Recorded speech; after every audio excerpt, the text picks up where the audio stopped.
and so that we can get started. Hi, good morning.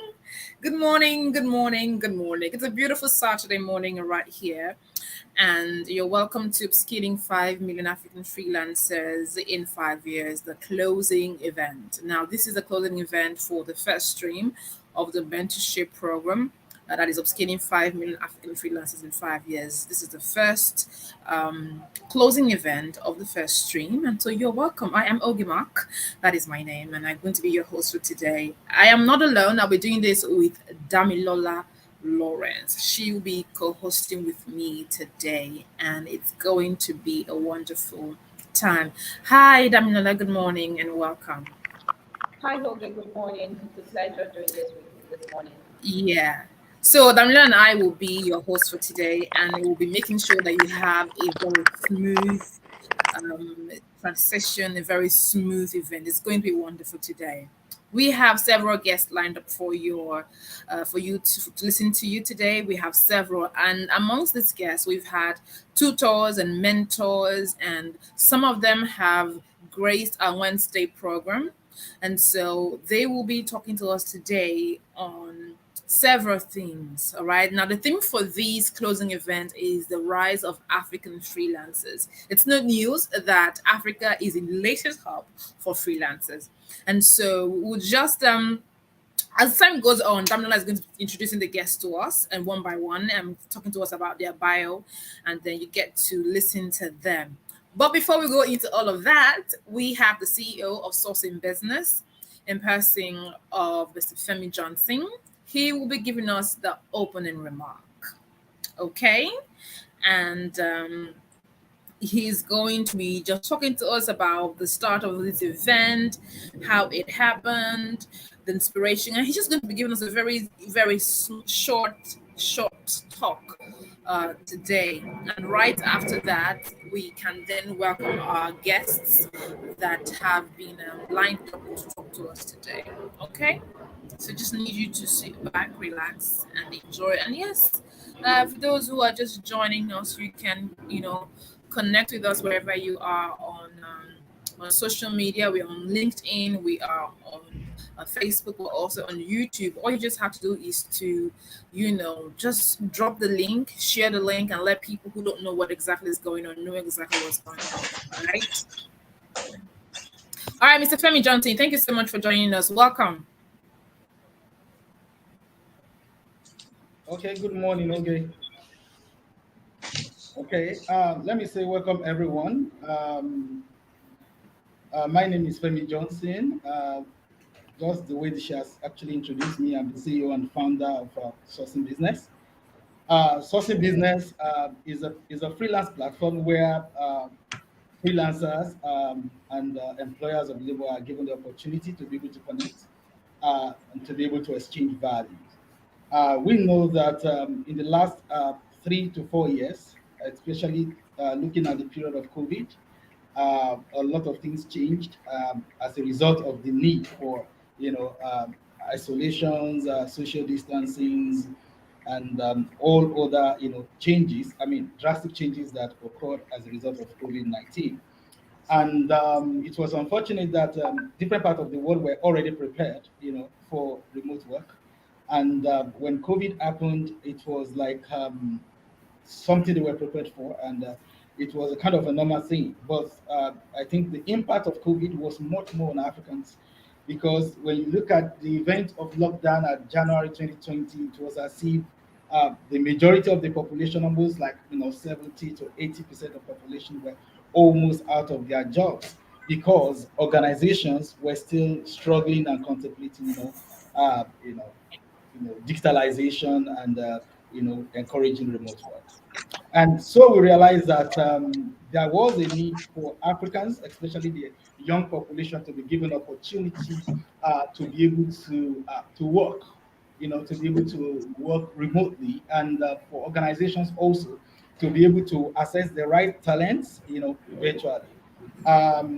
Looking at Nigeria as an example, we have issue with navigate looking at the sharp contrast between the major cities and the urban cities and the towns in Nigeria.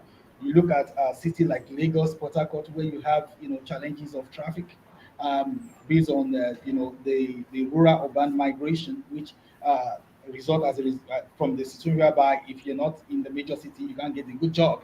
So almost everybody wants to live in Lagos, live in Port Harcourt, live in Abuja. And because of that, there's a lot of challenges, sharp contrast between the urban, and the rural area. But with the help of technology, we realize that you could actually base in Ondo State while you work for a company, in Lagos. And if you look at that, we have a lot of issue around in terms of sourcing for the right talent, the best talent when it comes to some of the tech related, services. You could have a good graphic designer in Kogi State, and you have a startup in Lagos. Probably you can afford, maybe the kind of salary you pay can afford to relocate somebody from Kogi State to Lagos. But with the help of technology, you could actually engage a graphic designer, a web developer in Kogi State, in Edo State, in Adamawa State, even as a startup in Lagos. So we realize that the need for a platform whereby the remote workers and startups are able to interconnect and able to interrelate is actually essential. In as much as we know that there are platforms around the world that are already, promoting this style or this method of business, there is also a need to give African freelancers a voice, a kind of a competitive advantage, a platform where they are given, free access, free right, to be able to do what they know how to do best. So that's why that was actually the reason for sourcing business. And of course, after we go live, we realize also the need to help those who are still trying to learn, the ideas around remote work. We realize the need to help them to upskill so that they can be able to match up to the required, skills and expectation of the employers. And that was what led to sourcing business mentorship program. And of course, like Oge has rightly said, the mentorship program is aiming to upskill 5 million Africans in the next 5 years, which we have started January this year. And I would say that fortunately we have been able to, even though it was we're just coming out newly, we have been able to upskill 740 Africans across about 6 to 7 African countries, and it's been very interesting. The testimonials has been very encouraging. We already have a number of freelancers that are already getting jobs as a result of the new skills they have been able to acquire on the platform. So, and I would also like to say that by next week or 2 weeks time, of course, we should have another stream. Starting about 1,000 Africans coming on board, and this time around we have people signing up from UK. We have people signing up from Australia, signing up from Cyprus, and the rest of it, even outside Africa. So it's been very encouraging, and I will say that everybody is aware that Africa has the largest population of young people, and Nigeria, as you have it in Africa, is the second largest English-speaking country among developing nations. That is after India. So Africa has potential. We have what it requires, to be able to power the economies of nations. We have opportunity to be able to tap into the globally outsourced jobs, which India, Indonesia, and the other Asian tigers are already maximizing for their population. So, and of course, I'm going to leave that aspect to Dr. Madhu, who is my mentor and my father in outsourcing industry, and I believe is going to do a lot of justice to that aspect of outsourcing, in Africa. So, okay, thank you so much. I want to welcome everyone, and I believe that we're going to have a very good time today. Thank you. All right, thank you so much, Mr. Femi Johnson, for that opening speech. It's wonderful. Okay, I see a question here from OBO. You might need to rephrase your question. Whatever it is you're asking, you need to rephrase that question so we can give you the appropriate answers that you need.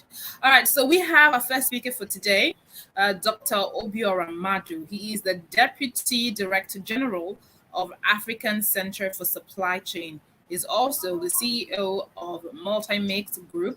He's also the president of Association of Outsourcing Professionals. And he's also an adjunct professor of Malaysia University of Science and Technology. He holds a doctorate in business administration from the University of Switzerland. He also has about more than 33 years of working experience in the international corporate world, international trade, and he's quite experienced in the training capacity in building people across the world. And so, no other person he has a lot of qualifications. I mean, if I begin to talk about all of his qualifications, I'll probably not go away from this place. So I want to give the podium to Dr. Obiora Amado to please, take us on today. Good morning, sir. You're welcome. Good morning, and I'd like to welcome everybody. It's my pleasure to be speaking on this platform. And my pleasure is so much because Femi is one of my products, which I am very, very happy about. A lot of us need to understand how Femi got into what he's doing, and that will encourage other people too. The World Bank looked at issue of soft skills in Nigeria to upskill people and the rest of them, and then organized a program in 2012, which was for about 1,500 Nigerians. And Femi was one of them. And he went through that very particular program. And from then on, he didn't look back again. He went on until he got to what he's doing today. So it's been a lot of tenacity, a lot of effort on his side to be able to get here. So I want to say congratulations. And there's nothing like caring about the society where you come from, so that you want to give back, you want to create a better world than you met it. So thank you very much. Talking about creating an environment for outsourcing. I don't want to bore you with what outsourcing is. We all know it. We also know that India was the hub. I use the word was because a lot of outsourcing jobs are leaving India and getting to other places. I got involved in outsourcing 2089, when I made a presentation in South Africa, outsourcing, making Africa the next destination. So 89, check how many years it is, and then look at what is going on right now. Because we've got everything it takes in Africa. And again, we have serious issue with unemployment, particularly with the young ones. Like Femi said, in Nigeria, for example, about 60% of 200 something million people are actually young people. So what do we do to create this environment? It's a very, very wide topic for discussion. There are things that private sector people will need to do. There are things that government will do, particularly in the area of infrastructure. Because private sector people hardly develop the infrastructure that is needed for anything. If you look at the attractiveness index, we have quite a whole lot of what it takes. It's very easy to make so many Africans speak like Americans, easier than to make Indians too. In so many parts of Africa, we have a time advantage. I had the privilege of speaking to Wipro. Wipro is one of the biggest outsourcing companies in the world. Wipro, I got a call and we fixed a meeting. We spoke for like 45 minutes. And the issue is now outsourcing. It's some of it are leaving India and leaving other places, and it is generally believed that the next destination is Africa. And then they asked me, convince us why we should come to Africa. Of course, I pointed out all the advantages we have: time advantage, youth advantage, a lot of English speaking, and all that. But the question was, what of infrastructure? And then in the infrastructure, there are two types of infrastructure that we're looking at: the hard infrastructure and then the soft infrastructure. The soft infrastructure has to do with the people, the education. There is generally the absence of soft skills education in a lot of the African countries. And that is one of the things that is needed in this very particular industry. I happen to be the president of Outsourcing Association of Nigeria, and the companies are doing quite well. Areas of interest are beginning to expand by the day. Femi talked about during COVID. My company, basically, I run an academy, and it's education. But the COVID period was fantastic for us because we were quick to pivot into technology. So we had courses online while COVID was on, and then a lot of people were online and taking one course or the other, and then we were receiving alerts in our account and the rest of them. So what happened during COVID was that the future of work we were waiting for met us suddenly. Now they called it new normal. And I think it has become normal right now. It's no longer new because it has come to stay with us. It broke barriers over a whole lot of things so people can stay in one place, which is this freelancing they're talking about, and be working for people in other places without actually belonging to any organization just because we have the skills. So what would government have to do to be able to do this? For example, on the attractiveness index, you are looking at talent pool. Do we have the talent pool? When my company started first to run a BPO program, the question people kept asking is, where is the job? Where is the job? So the question was, which one should precede the other? Is it the talent or the job? But of course, people who are paying for a course want to know where they go to work immediately after that course. And it affected a lot because people really can't see immediately. But those of them like Femi, who went further to develop themselves along that line and are right now reaping the benefits. Government supports an effective legal background for outsourcing to function in a country. I'll give you an example. In Nigeria, there's no law as regards service level agreements. So a principal can call a service provider, an outsourcing service provider, and say, the economy is getting bad. We agreed at 15%, but I'm sorry, right now I can only afford 9%. Meanwhile, you had an agreement signed, and he's not negotiating with you. He said, take it or leave it. And there's nothing you can do. And he will warn you that if you say no, someone is waiting in the other room so that the person will collect the job.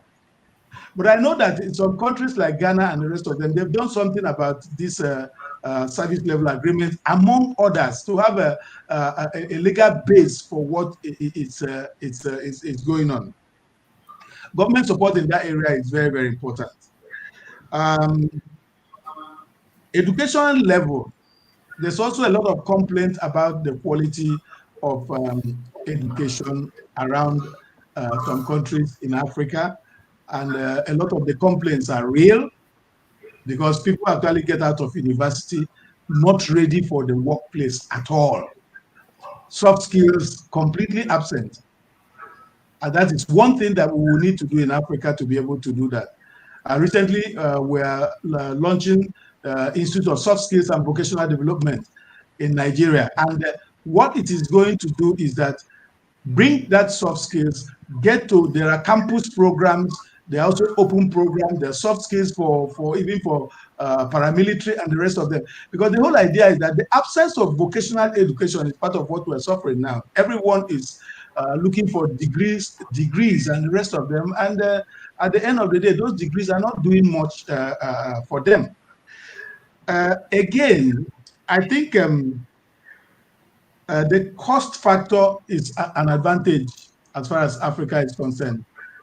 At least we can afford to offer some labor that is not too expensive compared to so many destinations. Then the IT industry, which is very, very critical for outsourcing a job. I think some African countries have done well. I mean, in Nigeria, we have major cables and the rest of them, and then the bandwidth is good, and so many African countries likewise. But others need to beef up their bandwidth if people will have to participate in this thing, that is the outsourcing industry. The other things to look at is what some countries have done. I think government of Kenya, when they were building to make sure that the outsourcing goes there, one thing they did was infrastructure in the area of telecoms.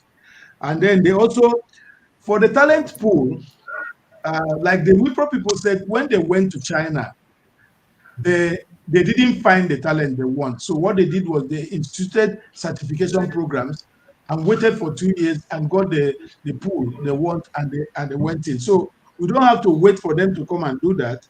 We need to institute key programs that will quickly upskill people, like what is being done on this program. Then the other thing is improving the local supplier base in IT and the rest of them. Then incentives is one thing that we will need to provide, because the big outsourcing companies that want to come in one way or the other definitely will require. And then as we open up for international outsourcing companies to come in, I think we also have to be very, very conscious of the local content, because before you know it, the big companies from outside will bring in people and then fill up the place, and then the Africa will not benefit from it. So I don't know how much time I have, but there's so much to talk about. But the fact is that from experience, this is very, very possible. If I take Nigeria, for example, we are plus one GMT. We have that's a time advantage for us in terms of working time. In terms of English speaking, we have it. Youth population, we have it. Everything that is needed. So what we need now is actually the upskilling, which this program is trying to achieve. Because having started, there's always so much difficulty in starting. But having started and gotten about 750 something people kind of rounding off today and starting another class for 1,000, this is a fantastic, and I think I'm sure this very particular project requires support from all well-meaning organizations and people to support it as mentors, support it as teachers, support it as government agencies and the rest of them, because the objective is very, very laudable. And I think that in a couple of years, we'll look back and be grateful that these projects came into place. I think I am going to be ending it here. Femi, okay, how much? I think I should be through by now. You still have a few more minutes if you have more things, or we can just revert to taking questions. Okay, let's take questions. Probably have to address a couple of things more. Okay, Dami, please help us with the questions.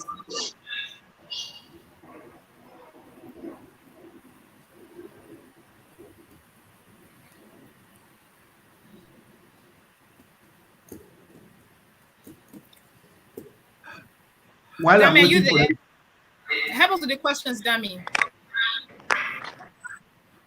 While I'm waiting for the questions, it's also important for us to as Africans to also check where our strengths are.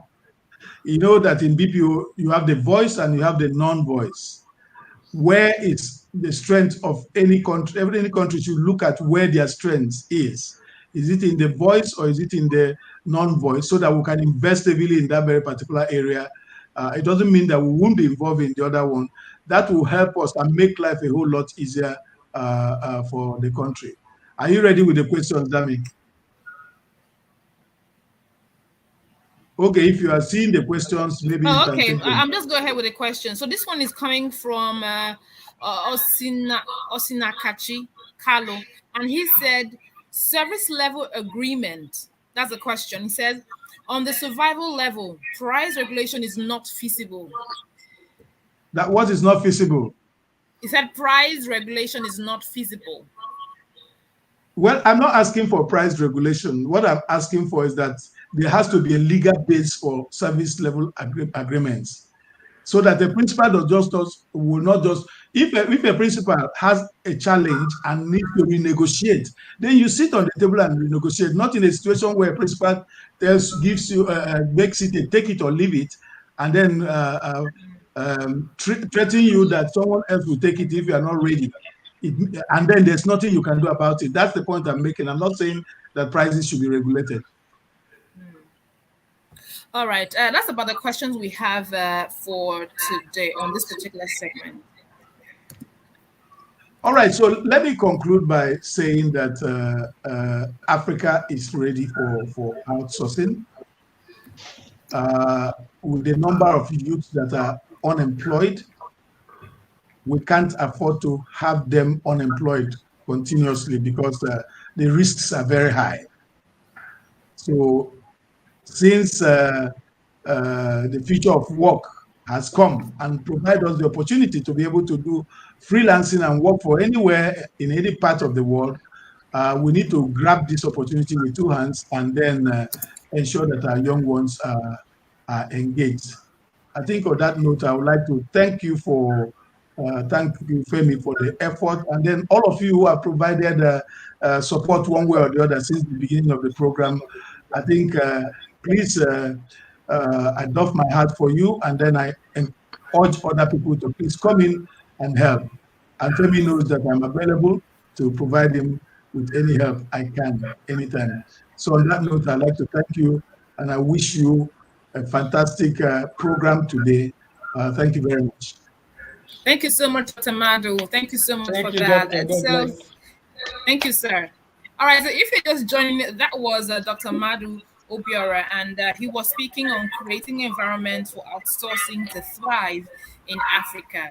And so if you're joining us, welcome. Wherever you're joining us from, don't forget to share the link so others can see what's going on and others can get to be a part of today's event. And of course, if you have any questions for any of our speakers today, just drop your questions in the comment section and they get to respond to them when it's the question session. All right.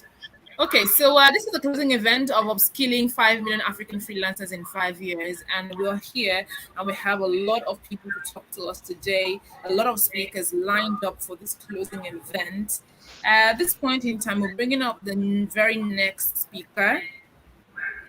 Femi, we're bringing on the very next speaker to talk to us this morning on a different topic. You have your list, right? Yes, I was supposed to be having Mr. Adekunle Olusonya. He is the I was supposed to be having him. We have to move to the next speaker. Why okay, and then that will be Mr. Jonathan Okalomo.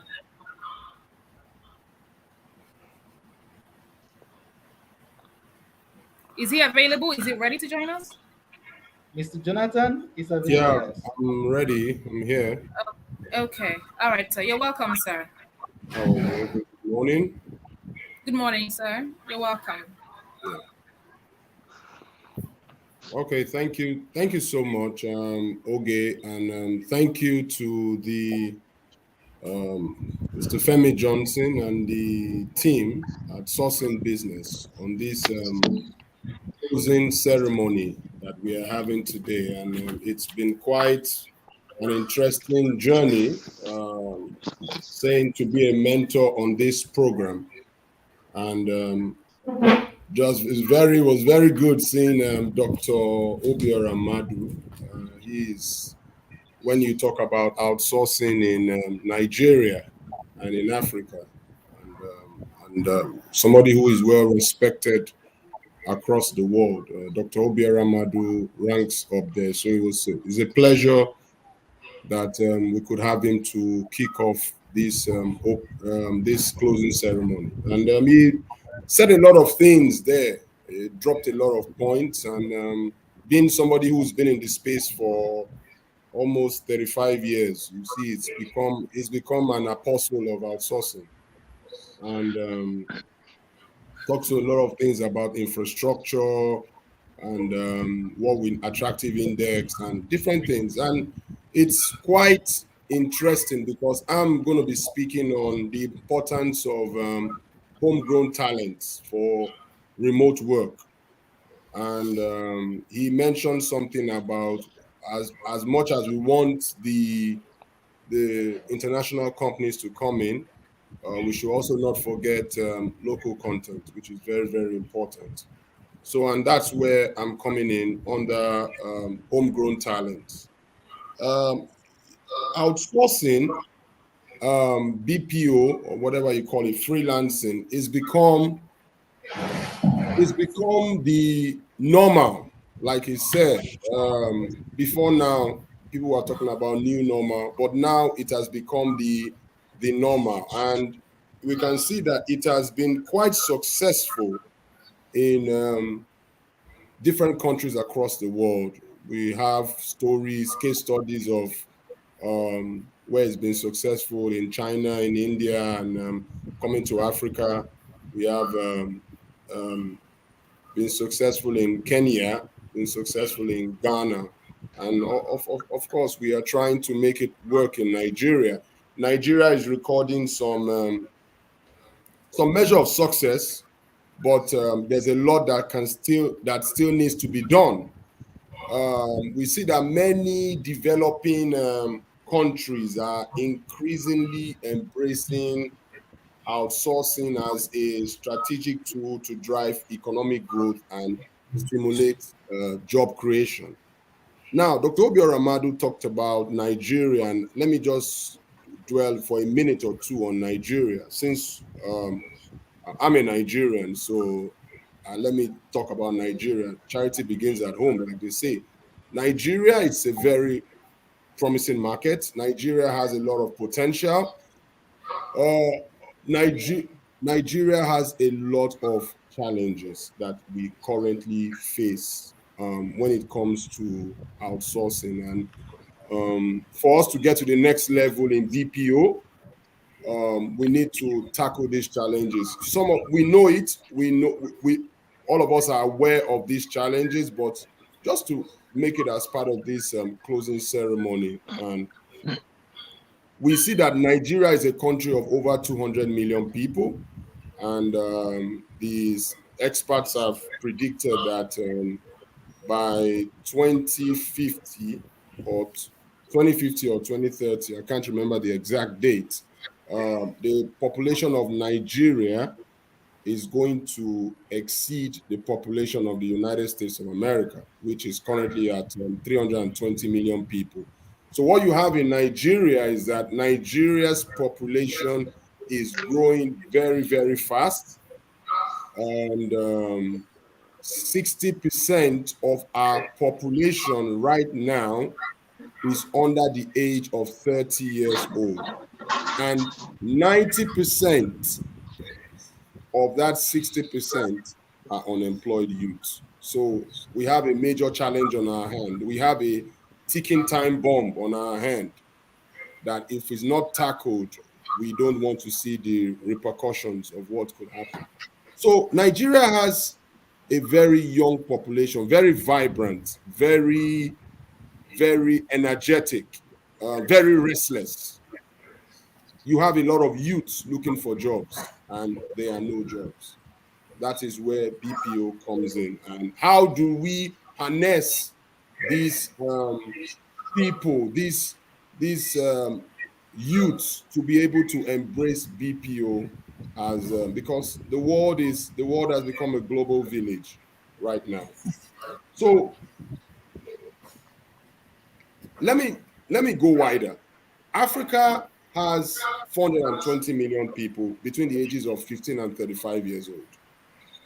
And this figure is expected to rise to about 830 million by 2050. And Nigeria is going to play a major part in this drive. And of course, Africa, we are looking at a continent of about 1.37 billion people in Africa right now. So the African continent, it's a gold mine. Nigeria is a major player in that avenue, that gold mine. Now, look at the challenges that we face in Africa. Dr. Madu talked about infrastructural challenges, and I would like to talk about that. We have a lot of infrastructural challenges in Nigeria right now. Um, Internet penetration, connectivity is a major problem. If you look at the statistics about the internet penetration, it's not it's not there yet. We have a major issue that has been with us for donkey years: the electricity issue. Epileptic power problem is a major issue in this country, and you see many people coming into Nigeria. Costs are rising because when you have to think of running a successful BPO business, you need steady supply of power. And of course, Nigeria, we don't have that. So that is bound to interfere with productivity. Also, we talk about digital skills. There's digital literacy, there's a digital skills gap whereby people need to be upskilled, reskilled. And that is why I'm very excited about a program like this, sourcing business, whereby looking to a big goal in 5 years, upskilling 5 million Africans in 5 years. And of course, we started on that journey, and I'm very glad that Mr. Femi, the CEO, in his opening remarks, mentioned that about 700 and something people, over 700 people have been trained in this first cohort, and moving onto the second cohort, we are looking to 1,000. So the journey has started. They said the journey of 1,000 miles begins with a single step. We are on a journey to 5 years. Between 2022 and 2027, we are looking at upskilling 5 million Africans. It's a big goal, but if we can only get started, then we'll keep moving towards our goal. So there's a reason whereby I'm for homegrown talent. I'm for people. I believe that Nigeria has a lot of potential. You see, many young people today are supposedly, even though they have lucrative jobs, but they are looking for opportunities to make money outside of the traditional unemployment. And this has created a large talent pool of freelance professionals in Nigeria who are available to work. Then also we are looking at many international companies are looking for, okay, does Nigeria have the skills? And I believe we have the skills. What skills are international companies looking for? They are looking for, one, ability to work independently. They are looking for self-motivation. They are looking for strong written communication skills. They are looking for comfort with learning and using digital tools. They are looking for a team player mindset. They are looking for reliable and secure equipment. And they're looking for people who display, of course, to a certain extent, some level of emotional intelligence. So, and I believe that all these things, we have them in abundance. Some, if we don't have them in abundance, it can be taught. There's no skill that cannot be learned.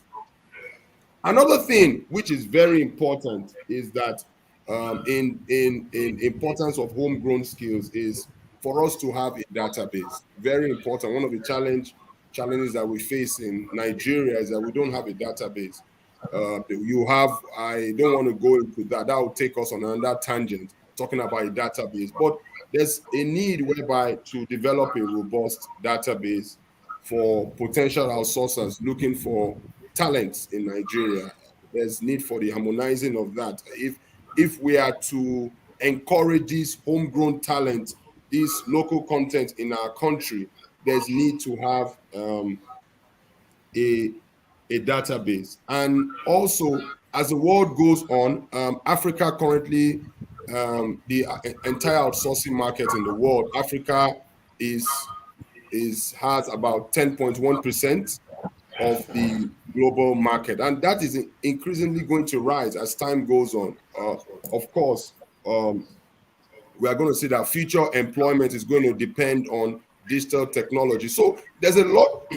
So excuse me. There's a lot of opportunities that we can gain, and businesses right now, what they are doing is that they are laying the groundwork whereby or to reap the benefits. And freelancing in Africa, it's a growing trend because, of course, before now Africa has been looked as is an overlooked market, but right now it's a growing trend. And with the number of people, even though whether they have jobs or they don't have jobs, they are coming into freelancing. 10.1% increase, increasingly rising, and that's a very good number. So there's a lot of potential that we can see, and I believe that the markets that we have in Nigeria, the youths that we have in Nigeria, those youths can be grown, the talents can be harnessed, whereby they can take advantage of global opportunities. We hear of platforms like Upwork and different things like that, whereby a lot of people are doing a lot of killing. They are making a good, doing very well. One of the speakers here, I think I heard a few weeks ago, Dr. Miko, is someone who has been a success, and I'm so happy that he's going to be speaking to us today. He's somebody who has made a success on the international scale, using BPO freelancing. So there's a lot that is possible. I believe that Nigerian youths, African youths can equally match their counterparts in developed countries if the right opportunities are there. Because right now there's no excuse. The world does not take excuses. It's more about what can you deliver. Nobody wants to know whether you are from Africa, you are from Europe, you're from America, you are from China. What they want to know is that can you deliver on the job? That's what they want to know. Can you deliver on the job? So that is where I believe that is the next level for homegrown talent. And I want to say to the those who have been trained in this first cohort, my word to you is that this past 3 months has been a time of learning. Of course, you've had ability to interact with the tutors, with the mentors, with different people, and many of you have been trained in various skills, be it digital skills, whatever it is, cybersecurity, whatever skills you have been trained in. What I want to employ is that just focus on becoming better than your best. It's you don't rest on your oars. There's just keep trying to see how you can upskill yourself, and the sky is the limit. I mean, you can excel to whatever level that you want to be in. So sourcing business is serving as a bridge whereby between upskilling and the desired goal that we want to have. So my closing remarks is that opportunities are in Africa. Companies coming to Africa looking for opportunities, they are there. In spite of the challenges, I believe that we have a large talent pool that you can take advantage of. And I'm for one, I'm an ambassador for local content because I believe in Africa. I believe in Nigeria, and there's a lot that can be done. And of course, with the other speakers coming up today, they are going to give their own perspective to this very, very important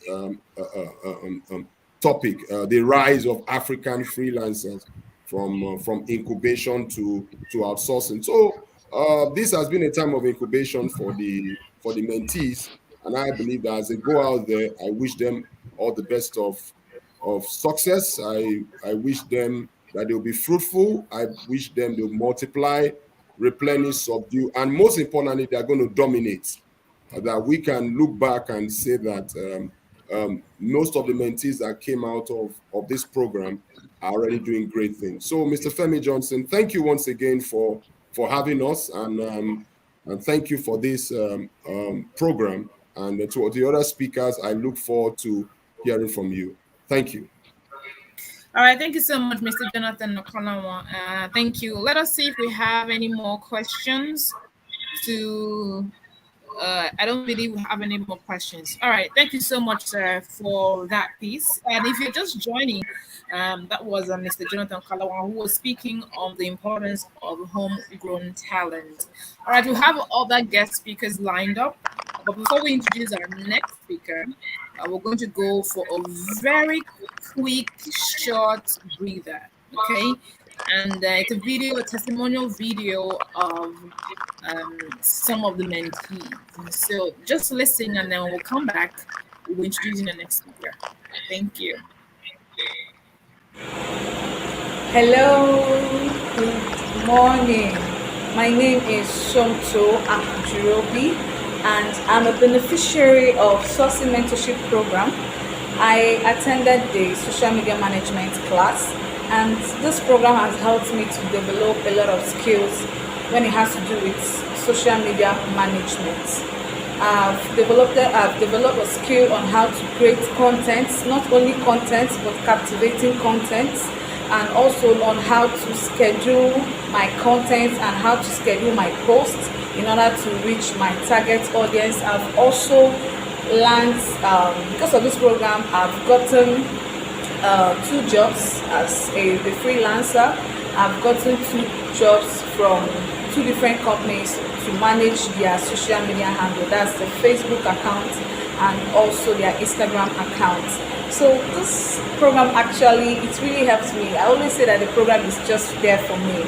So I want to thank the organizers of this program, that this is the kind of program that you can never get at a cheaper rate, but these organizers gave it to us free of charge with very good, resourceful persons. I really want to appreciate the organizers of Sourcing Mentorship Program. I can now use the skills I have learned to explore, to gain more cash, as a freelancer, not only depending on one source of income, and also to impact the world out there and also help businesses grow from because of the knowledge I got from this. So thank you very much, sir. Thank you very much, Ma, for this privilege.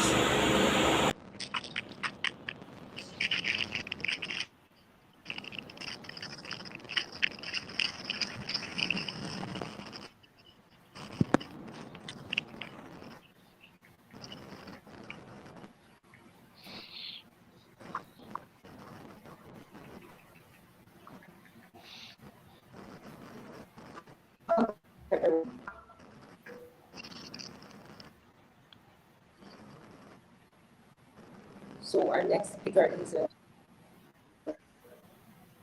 Lohi Omoizomo, the MBA branding and marketing business work, just client service and operation manager at CNI PLC, multinational firm with outsourcing fees, management and main services as core business.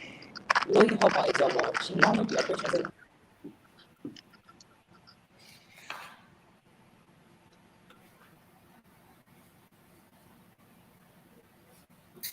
All right, that connection was a little bit scratchy. We apologize for that. All right, move on to our next speaker for this morning. Our next speaker is Ms. Lohi Omoizomo. She has an MBA and in marketing, branding, and business, and has worked with several clients. She's also worked as a CNI Leasing PLC, which is a multifaceted multinational firm with outsourcing, fleet management, and marine services as a core business. Now she's had other experiences as well. She's had several years of experiences. She was also the head of corporate internal and external communications for organizations. And also now in 2019, however, she became the head of one of Europe's most prestigious annual tech AI conferences, while at the same time coordinating marketing for one of the largest and most reputable IT companies in Eastern Europe. Presently, Ms. Lohi is currently creating, managing, and overseeing the marketing strategies, rebranding, and managing business strategies for a new business unit in Amsterdam. And of course, Ms. Lohi will be speaking with us today on the topic building a freelance niche for global relevance. Good morning, Ms. Lohi, and thank you so much for joining us today. Hi, good morning. Thank you very much for the kind introduction. And I just want to first start by saying congratulations to the sourcing team, to Femi and his crew. You guys are doing an amazing job. The initiative couldn't have come up at a better time. I mean, seeing how COVID has transformed the work setting and every industry is affected. So it's a great job your team is doing. And to the guys graduating, congratulations. And I do hope that you make great strides in this time and maximize the season we're in, maximize your freelance work and everything you're doing. So, like she said, today I will be speaking on building a freelance niche for global relevance. And since we already know what freelancing is, I mean, we're basically in that space. I'll start by explaining a niche so that we can relate it to what we're doing. So basically, we could say a niche is a specialized segment of the market or an industry for a specific kind of product, solution, services, interests, that appeal to either a small crowd, a medium crowd, a large crowd, or a specialized section of the population. And since we are focusing on Africa, we would say if you're building a freelance niche, it simply means that you're becoming an expert, right? You're getting specifically focused and specialized in your chosen scope, in your chosen field, in your chosen topic or industry. So basically, the more focused and specialized you become, the more iconic you get. So it's a journey from a certain aspect or industry or part that eventually makes you become an icon. At this point, if we think about Bill Gates, the first thing we think about is Microsoft. So he has become an icon in that aspect. When we think about Steve Jobs, where the first thing that comes to our mind is the Apple logo.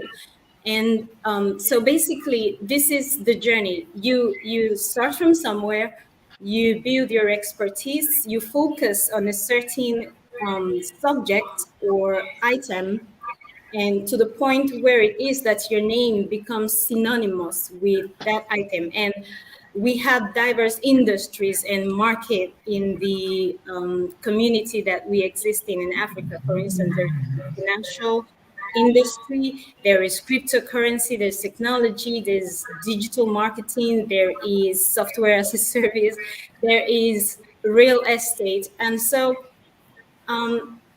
we have a bunch of options to play with as Africans, not just in the continent of Africa, but considering how work has gone remote and freelancers are top of mind for most organizations and most businesses. All of these industries are a great playing field for anyone who would want to explore. And I guess the next question you're probably asking is, how can we build it? So the first thing I will say is identify. And I'm going to try to bring all of my points to as simple an item as I possibly can. So when we think about the word identify, the first thing you need to do is to identify, excuse me, what industry you want to play in. I made a bunch of lists just now. And so let's assume that you are a marketing person and you have identified that you want you want to go into digital marketing, for instance. On that In that industry, you have a bunch of options.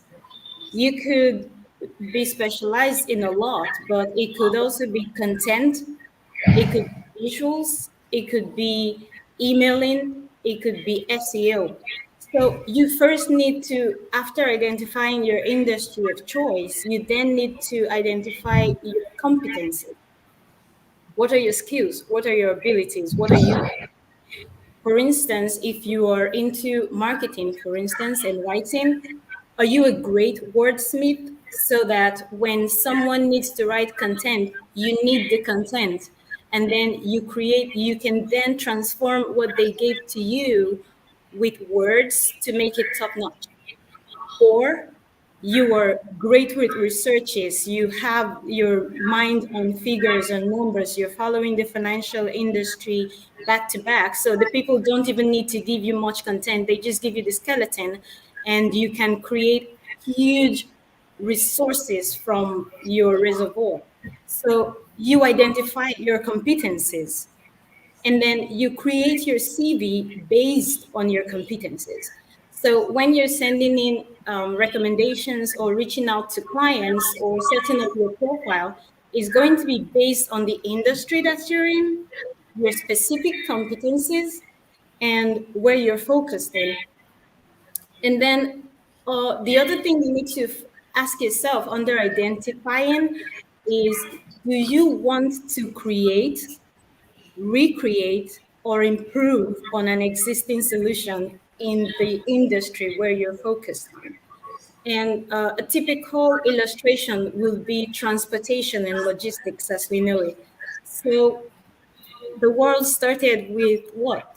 Donkeys, and then we progressed to maybe camels, and then it became cars, and now we have airplanes.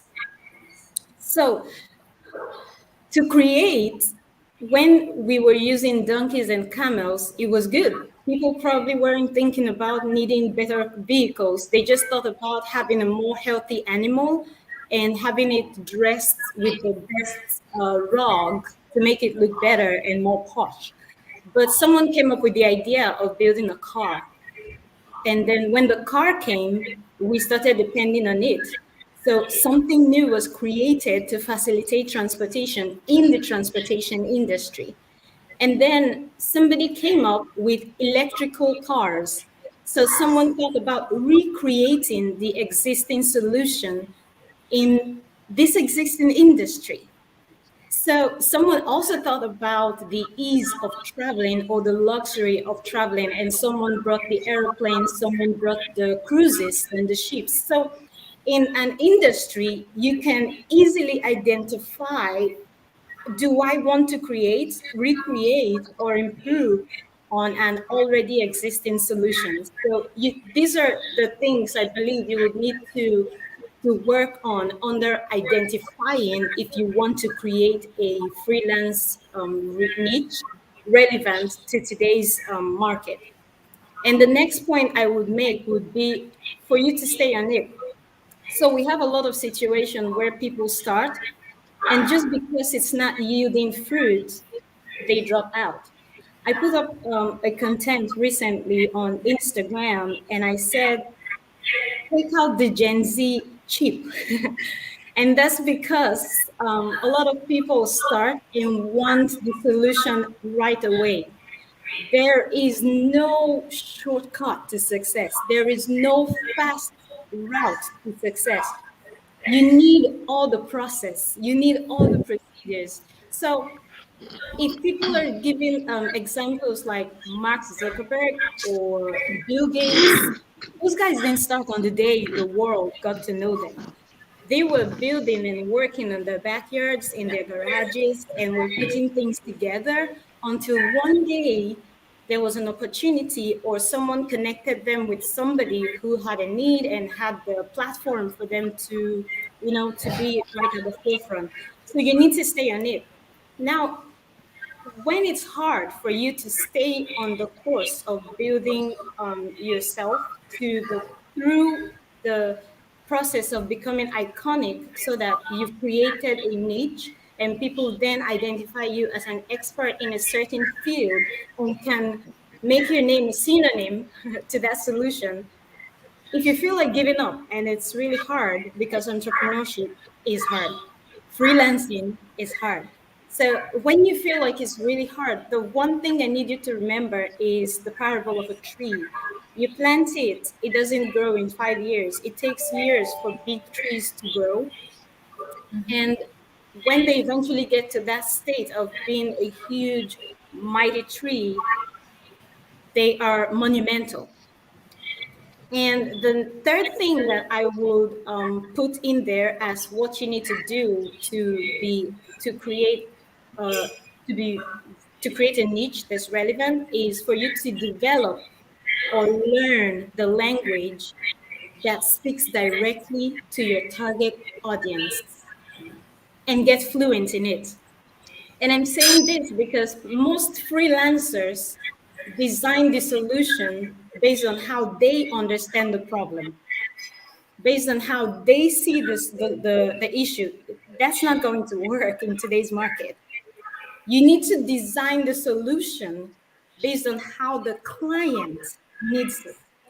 So if the client speaks a certain language, you need to learn the language of your target audience. I'm Nigerian, and in Nigeria, we have several tribes. So let's assume I'm from the East, and I have a huge solution that someone from the West needs. It's going to change the person's life forever. Now, the person does not speak English, and I don't speak English. So the person is sitting on that chair, and I'm sitting on this chair. And I'm here speaking my Eastern language, explaining my solution in the most absolutely succinct way to this Westerner in Nigeria. And the guy is looking at me like, and then he leaves and goes to meet somebody who doesn't have the level of solution that I have to solve his problem effectively.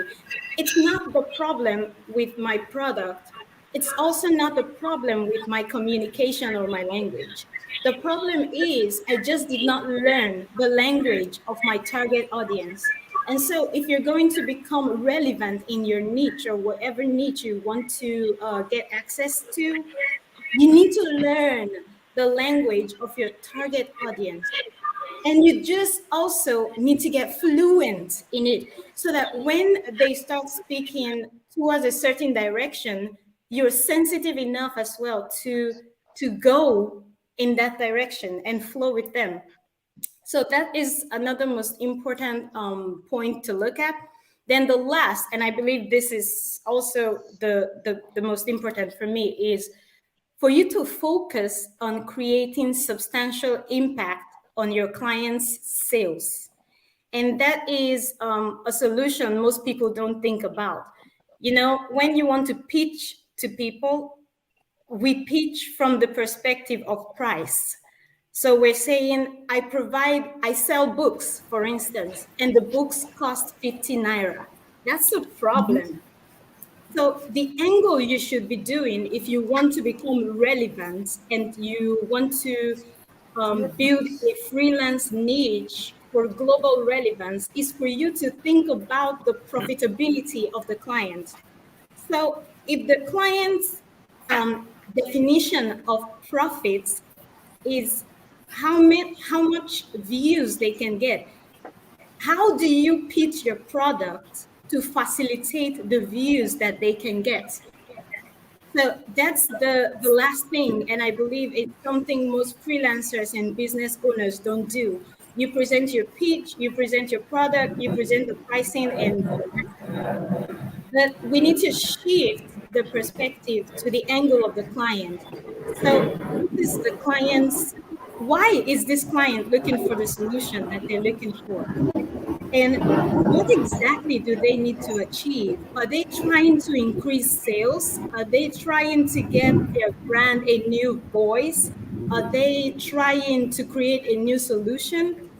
And so if I can find the sales point of the client, then I can tailor my pitch to match the sales point. Because if you can succeed in helping your client hit their sales mark, they're going to come back to you.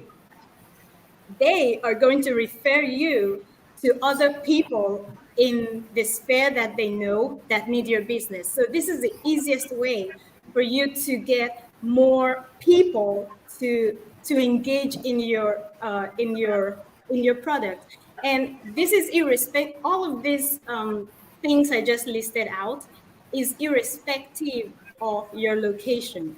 These things don't select your race. They don't select your continent. So if you can figure out how to impute all of this into your strategy, into your system, into your plan, you're definitely on a great step and on a great way on your journey to become relevant in whatever niche you decide to focus on. And so this is the end of my talk. And I will just say that everyone who is going out there, you are in the right spot and you are in the right time, because remote work is the buzzword now in the tech industry. People want people who can do freelance work and who can do it quickly. And guess what? The advantage you have as an African is the resilience. There is no continent in the world that can compete with you on the resilience. So if you think about the shortcomings and what we don't have in the continent, why education is a little bit poor, okay. There is no continent in the world that has the kind of resilience that Africans do have. I mean, if you're Nigerian and you go through the process of going through university with all that crowd in the class and the heat, and you still come out with great grades, or you have the power failure and the infrastructural problems, and you still have a career, and you're on sourcing business or any other platform where you're actually running a business of your own, honey, you're on your way already. You've already done at least 80% of the job. So feel free to stretch out and reach out. European market, the American market, they're hiring massively because they have a problem with skills and talents. So you are in a great time and you are on the best connection platform. Thank you so much, everyone, for listening. Thank you so much for that. That was such a wonderful. That was wonderful. Now, if you're just joining it, that was Lohi Omo Izomo, and she was speaking on building a freelance niche for global relevance. I think we have a question here, and this one here says, "Wow, there is still hope for us in Nigeria, despite the challenges facing us here." Well, we still have hope. Okay, so we're going to move on to the next speaker for today, and this speaker has been here before, and of course he is, like an in-house person of Mr. Adekunle Olusonya. Yeah, he's the next speaker that we have for the next segment, and he is the director, business partners for Sourcing Business. He's also the coordinator of Sourcing Mentorship Program. Okay, we're waiting for Mr. Olusonya. While we wait for him, let's take this short break. Hi, my name is Sini Akiro. I am a trainer, a volunteer trainer for Sourcing Business in a recent Sourcing Mentorship Program. I am a web developer, and my experience with Sourcing Business Mentorship Training was amazing. I got the opportunity to teach and guide students on how to build websites and learn the concept of web development, and it was an amazing experience based on the results, based on the websites that the students were able to create at the end of the program, and it was one that I definitely enjoyed. And yeah, so I want to use the opportunity also to encourage all the students to, keep pushing, to keep doing what they're doing, keep improving, keep learning, and definitely the sky is the limit.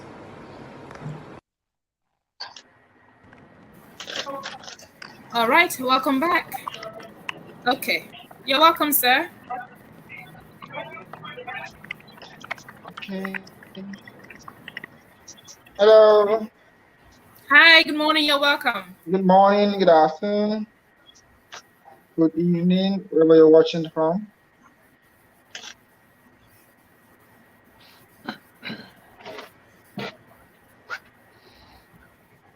Okay, Okay, so please so go ahead. thank you very much for having me here, Mr. Femi Johnson. Yes, thank you for having me here, Mr. Femi Johnson, the CEO, founder of Sourcing Business. It's a privilege to be a part of this initiative. It's been a very exciting ride for the past 6 months.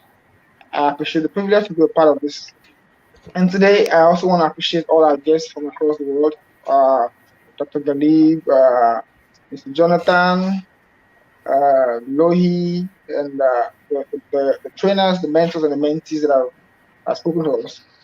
Today it's a very exciting day for me because after 3 months of very hard work and having all hands on deck, we've come to the completion of the first stream of the sourcing business mentorship program.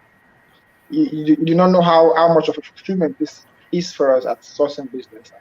My name is Adekunle Olusonya. I'm the Director of Strategy and Business Partnerships for Sourcing Business. It's my privilege to be part of this.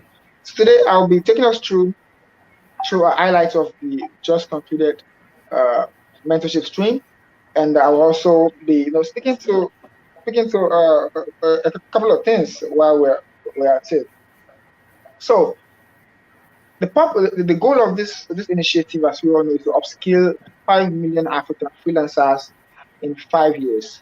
And we tag this the rise of African freelancers from incubation to the outsourcing market. I'm going to be sharing some very interesting personal experiences here today. So I'm trying to talk about attaining borderless relevance through freelancing. And I've been over the past 2 years. I've had the privilege of consulting for more than 10 organizations across the globe, and for Africa, Europe,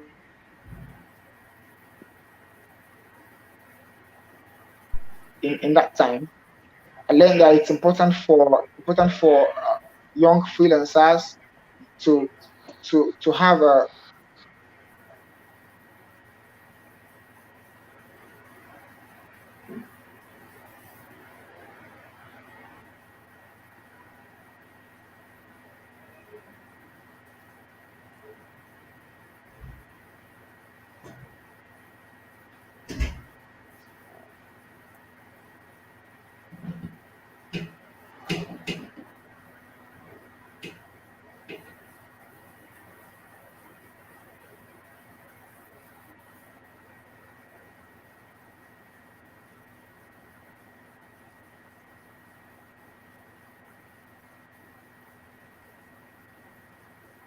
Okay. Okay, can you hear me? Yes, please. All right. Okay. Let's hold on for him. I think. Okay. He's back. The connection seems to okay. be Sorry, I sketchy. went off for a minute. I think network issues. So Yeah. I'd like to talk about position. Now, I have a privilege to have studied some physics, and in a typical physics class, there's usually so much talk about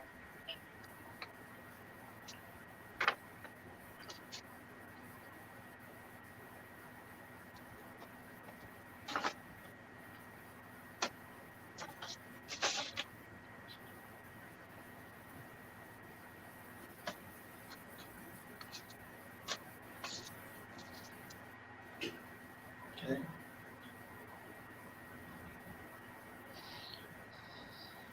Oh wow. Uh,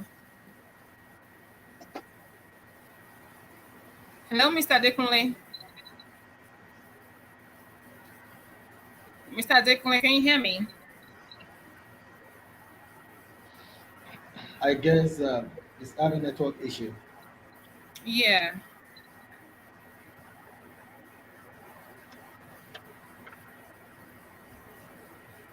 Okay. Maybe we should move on to Dr. Fahad because of our time, Yeah, we so can that do when he that. comes back, you can continue from there. Okay.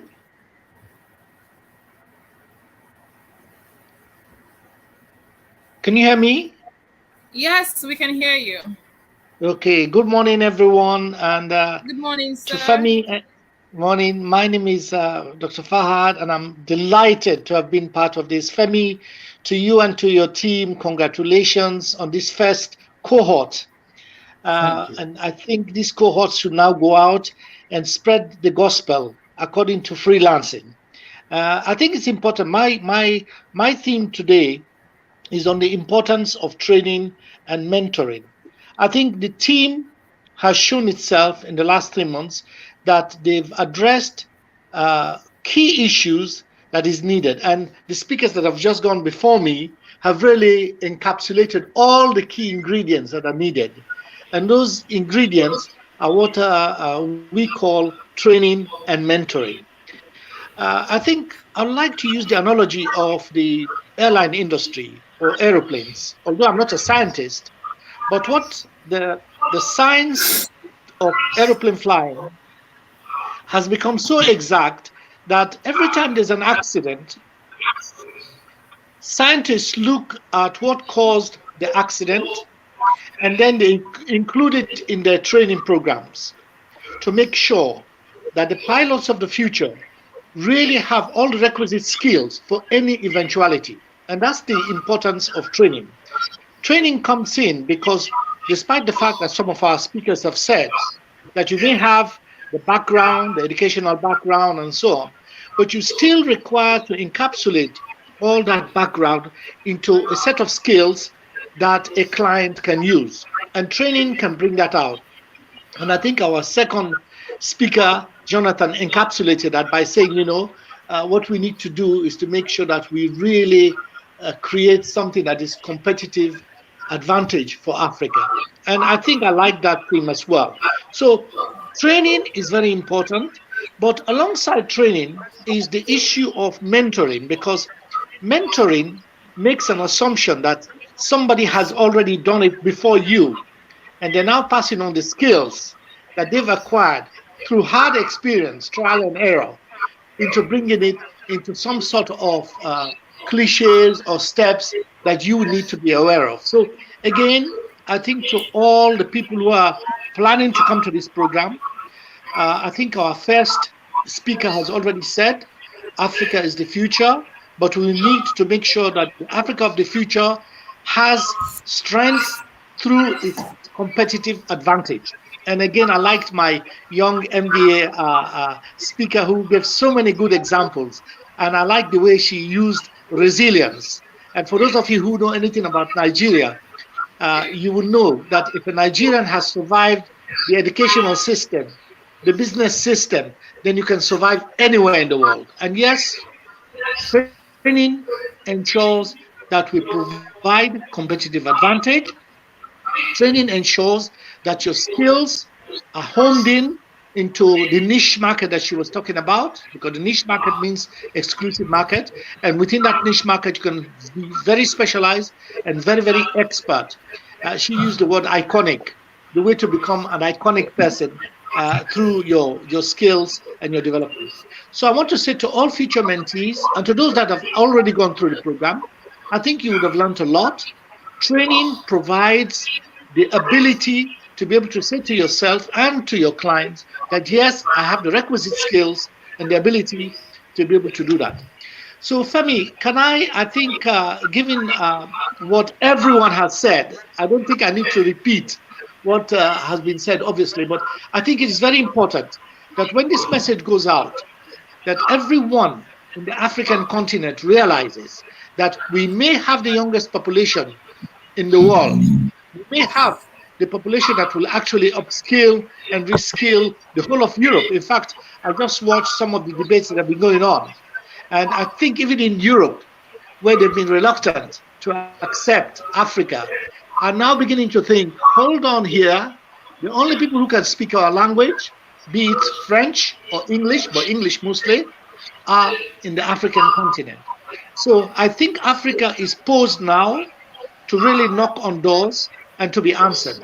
But to do so, we need to go with the ability that we've acquired, the required training, we have the requisite skills, and we can now put all that together through organizations like Sourcing that should eventually, because I told Femi at the earlier stages, at the later stages as well, we should be thinking about how we develop collaborations with other educational institutions to bring in continuous development and skills development. So Femi, to you and your team, all I wanted to say this morning, because my mentor is already here on the team, and he will be talking about some of the issues that we also have. Congratulations, and I think your project is a laudable one. Training is very important. Mentorship is key in that training program. So thank you very much for allowing me to be part of this team. I'll be very brief because our speakers have encapsulated all the key ingredients that I was going to talk about. So thank you very much. That's what I want to say. Thank you. Thank you so much, Thank you sir. so much. We really Thank you so appreciate much, sir, for that. Thank you. Thank you. Okay, so and somebody is asking here, and that's Uchina says, please, will there be an after record for this amazing session program? Well, Uchina, there's probably going to be a recording, but it is advisable for you to go on to sourcingbusiness.com so that you can, get on the news stream, and you can also, instead of having access to the recording, you have access to the actual tutors, mentors, and the teaching. All right, Mr. Adekunle, you're welcome back. Yes, thank you for having me. So I apologize for the glitches and network. I'm in a remote area. So I was talking about positioning, and I was saying that a lot of times when people leave the country, when they travel Africa, they go to Europe and America, what we're doing is we're trying to change position. And it's important to understand that tinkering with position is a very important thing. The opportunities that are available in Africa as a work today, they are available elsewhere in the world. Freelancing affords the opportunity to to to break barriers and to work regardless of distance. Now, talent is equally distributed, but opportunity is not. You will agree with me that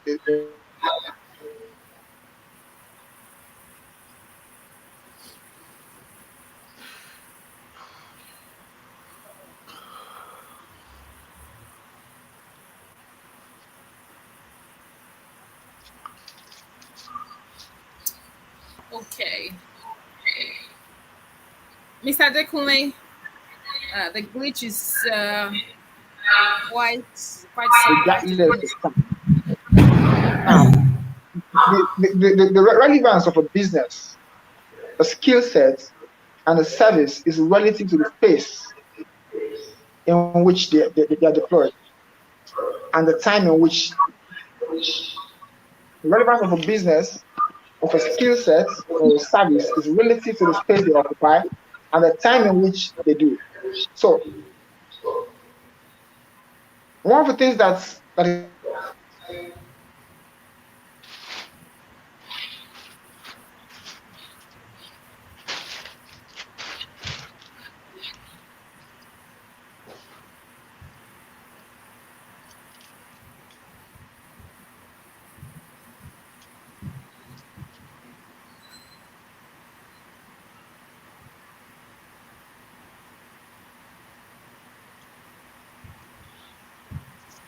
Okay, so can we move to the next speaker, please?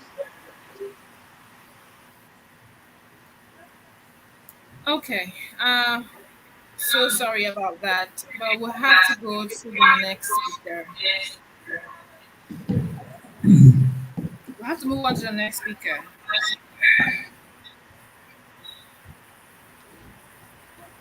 Femi.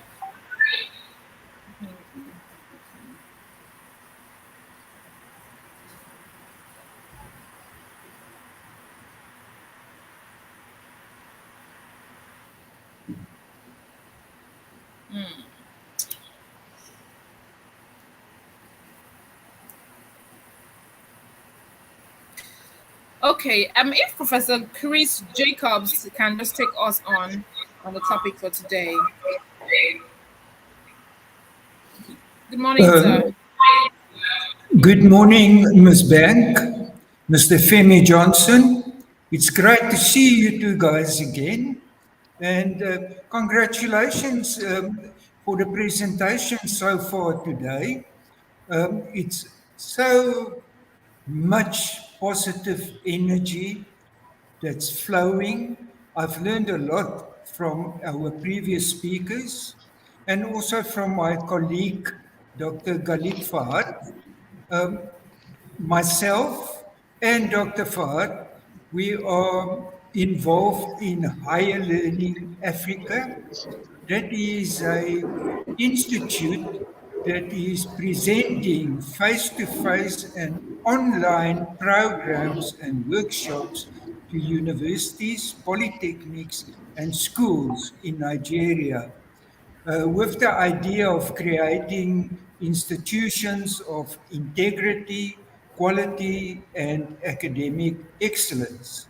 So this freelancing, I do believe we can also integrate into the programs of the institutions, because freelancing is nothing more than entrepreneurship slash startup businesses. And speaking to Dr. Fahad over so many years, because, you know, me and him are Nigerians. We've been in Nigeria for Dr. Fahad for such a long time. We have even forgotten about all our hardships, but we remember our successes, especially in education and higher education, in senior positions. So what I want to say is that we are very, Mr. Johnson, we are very concerned. And one of our speakers referred to the voice, the idea of Covey in his habit number 8.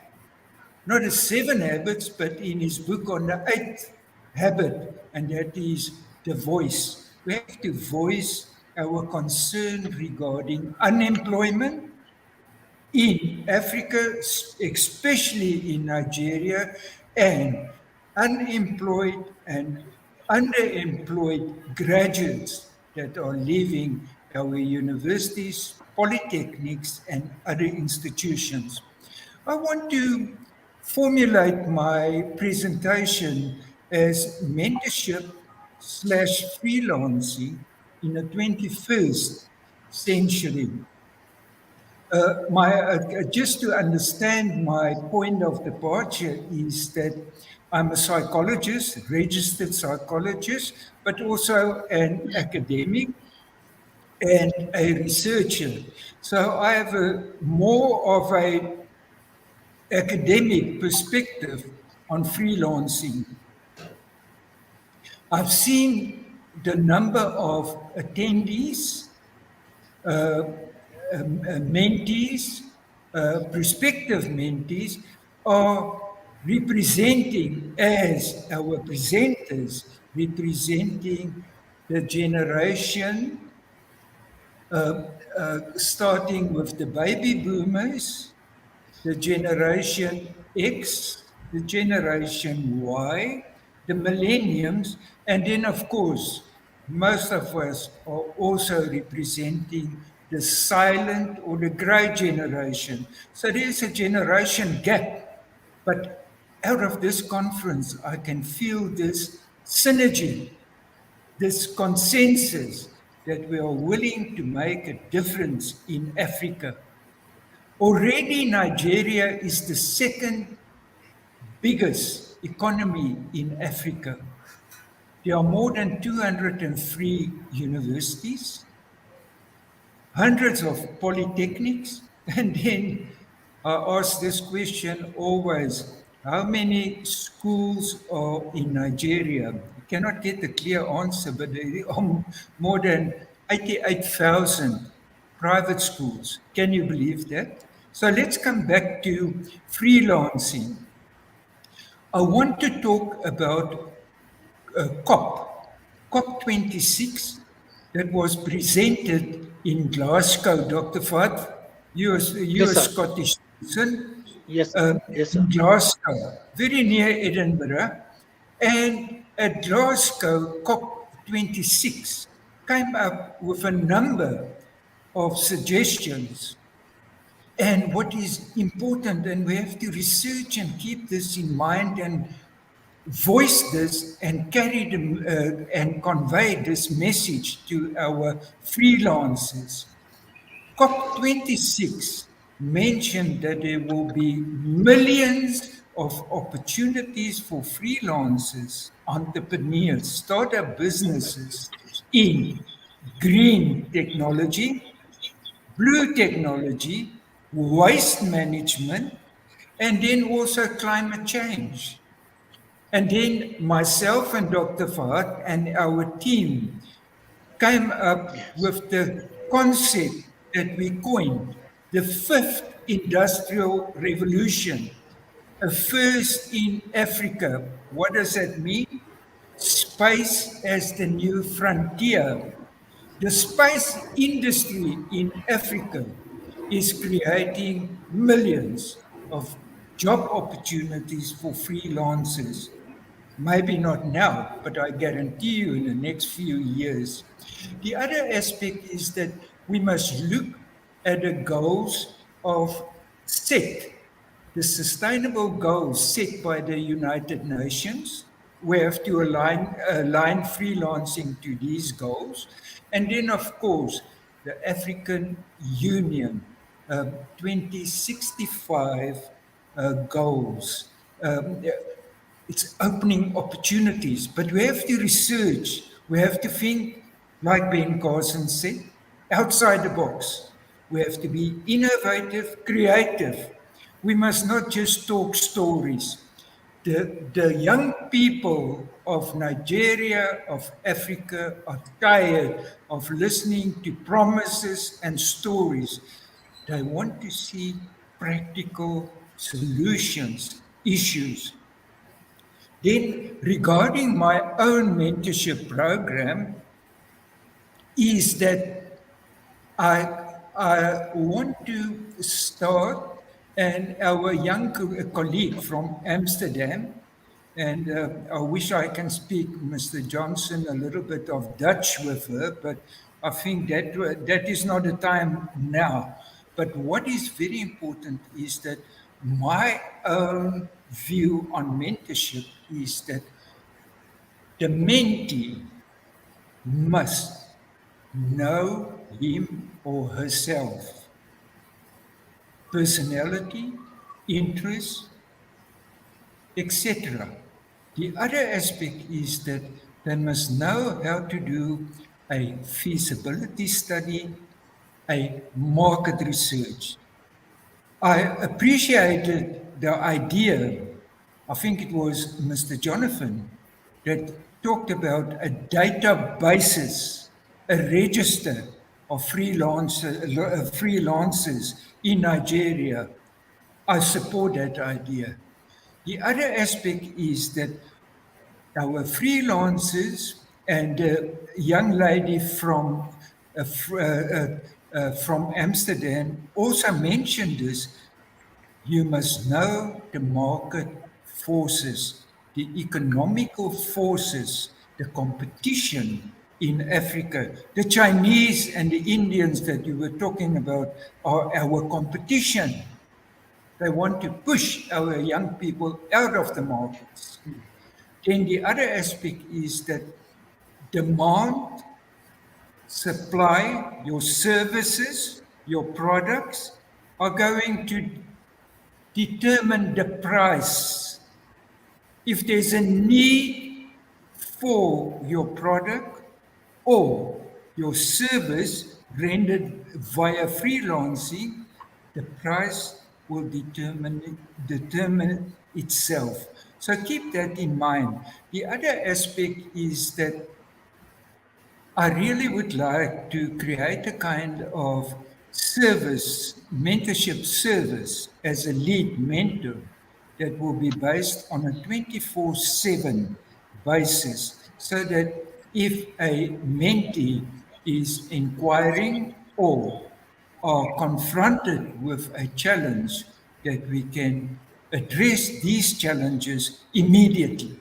Then I want to uh, uh, conclude by saying that what do we want to achieve with the mentorship program for the freelancers?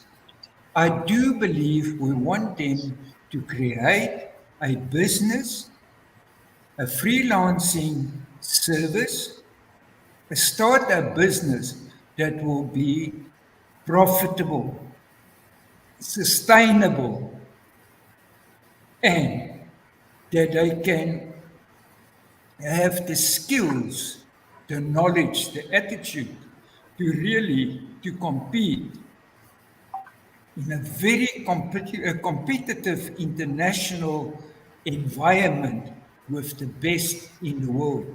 And I want to use my knowledge of Latin.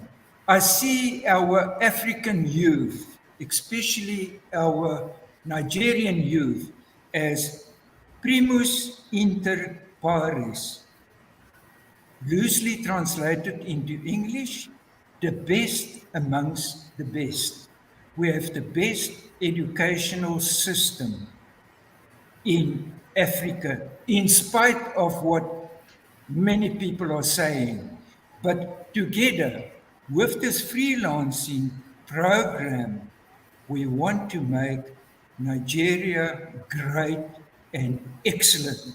We have to work hard and keep on working hard. So for everyone that have been addressing this wonderful conference before me, thank you. I really jotted down.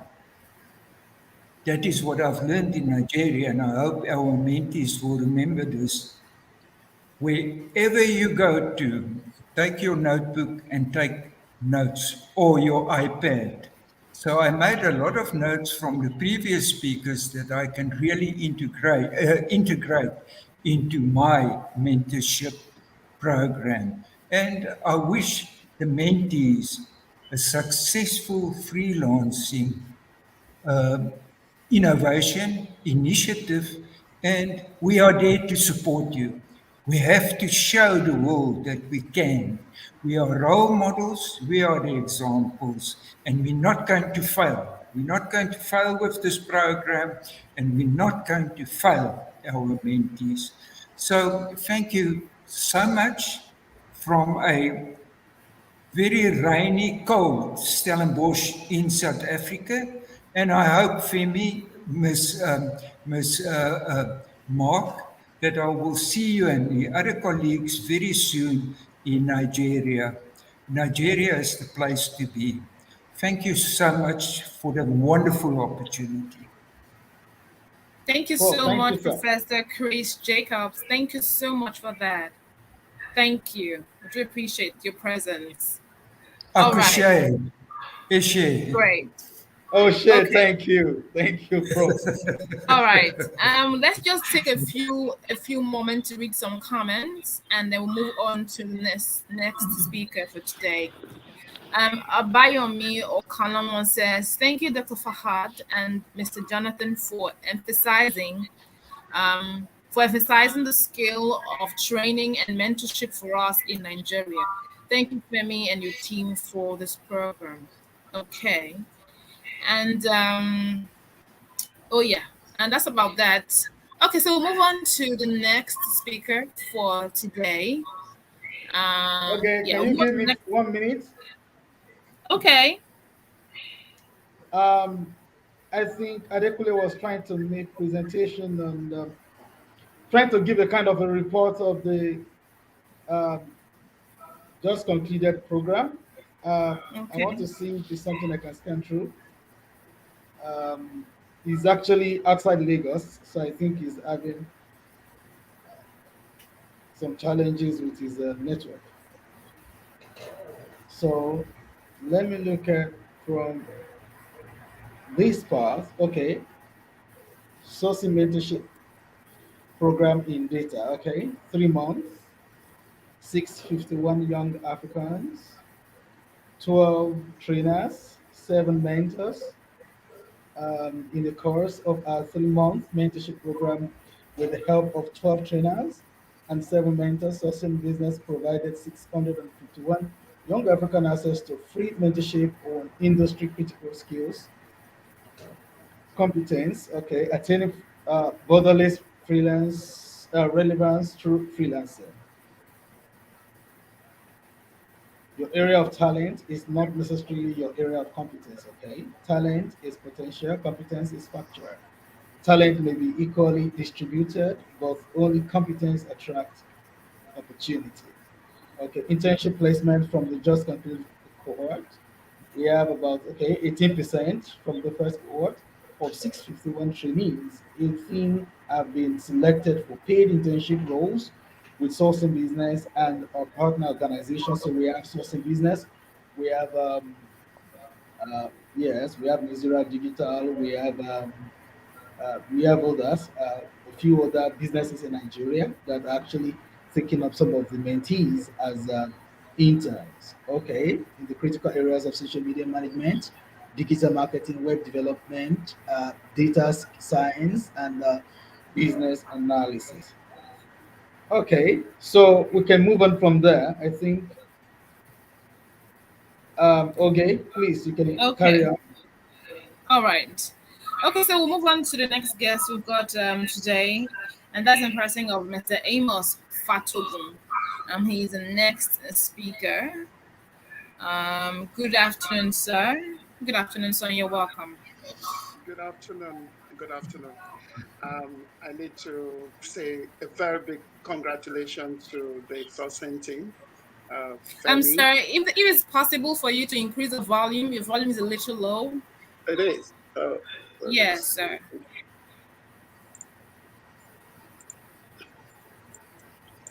How about now? Great, fantastic. Perfect. Yes, Fantastic. sir. Okay. So I was saying, I need to say a big Yeah. congratulations to your team. You've done greatly, and I can't overemphasize that. I'm passionate about what you're doing, and I can talk about this forever as well. And I have to also thank the previous speakers, Dr. Madu, Mr. Okalawan. It's always a fantastic moment listening to these ones. And in classic, we say, can this man be more Roman than Caesar? I found that true today. We found Dr. Faz as well as Professor Jacob uh, passionate about Africa. They talk so much about it and they want this to happen to Africa. You see, the world needs Africa and Africa also needs the world. And that is what we are seeing today. And to those mentees, what I would say is you are living in history today. You are going to be part of history. This is going to snowball into a very big thing. And when it does, you remember that you are here and we told you that you are living in history. You see, the world is at a point where Africa is the bride. Mr. Okalawa was talking about that when he was giving out statistics. I wanted to shun out statistics, but I'm going to minimize mine, looking at what has been said by previous speakers. You see, the the World Economic Forum for Africa was held, and four main points were mentioned in that forum. One of them was the robots are coming, and millions of people will be laid off. The second was automation will create more jobs than it destroys. And the third says the fourth industrial revolution will accelerate inequality. And the fourth point will be new technology will enable Africa to catch up with the rest of the world. You see, when you look at those points, and for me, I saw it as something that brought back reflection back into my days in school. And the professor came into class one day. I studied computer science, and he wrote on the board. He said, um, "When computers take over what we do, what will happen to our brain?" And he left. He said, "We should work on that." It wasn't a time when people think the way we think. It wasn't a time of any generation of internet. We are now at the mark of the fifth generation, but it was a time when we do things batch processing, if you know what I'm talking about. But the thinking then was the ubiquity of computer is and the mindlessness of it would bring about a situation where it would at a point in time surpass human uh, knowledge and human intelligence.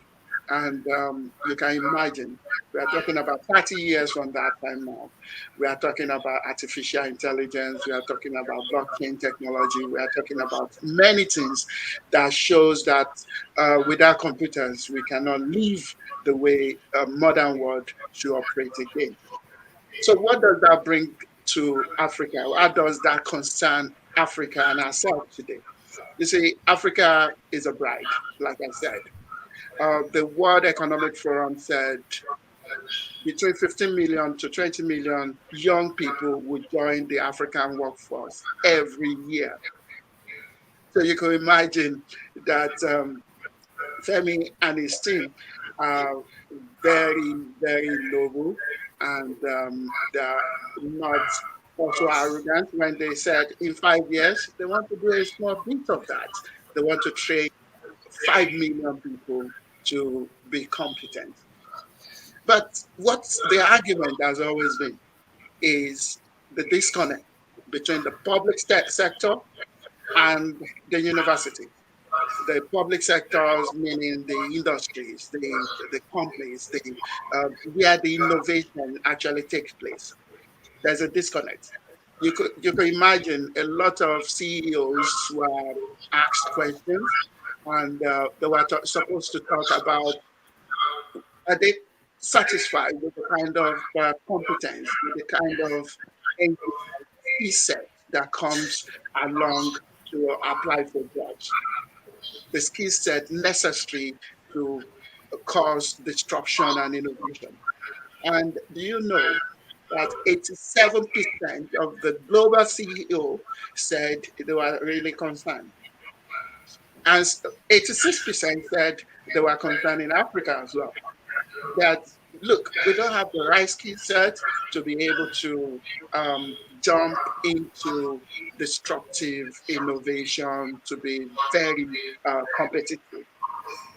And because they said it gives people like Femi and his team a reason to think that, look, we need to upskill people. We need to get these people ready for the global CEO to be able to take it from. And that is the reason for this kind of program that humanities have gone through. It's trying to upskill you, it's trying to get you to be competitive, to be able to compete with the best in the world, and to be able to be unveiled as the most important and the most competitive bride for the world labor force. So, in view of that, what are we supposed to do as a people? Like I said, I can't overemphasize the bits Femi is doing. We don't want to go down the lane of trying to blame anybody again. It means if Femi could say, look, I want to train 5 million people. I want to upskill their skill set.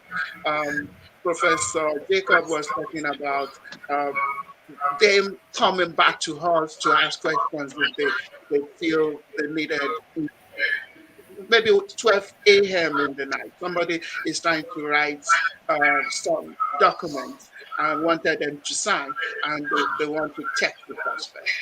I know Dr. Madu was also talking about entities are not even backed by the law of the country, and that has always been Dr. Madu's position. I've had a lot and lot of significant relationship with him, and we talk about these things as well. So, what would African do to get to where we want to do? We want them to be. What should we be looking at? You see, I would suggest the Brazilian example. You see, Brazil, they have a lot in common with maybe Nigeria. A huge population, uh, very young people as well. And at the point in Brazil, prior to 2019, there are a lot of unemployed Brazilians, but they took it.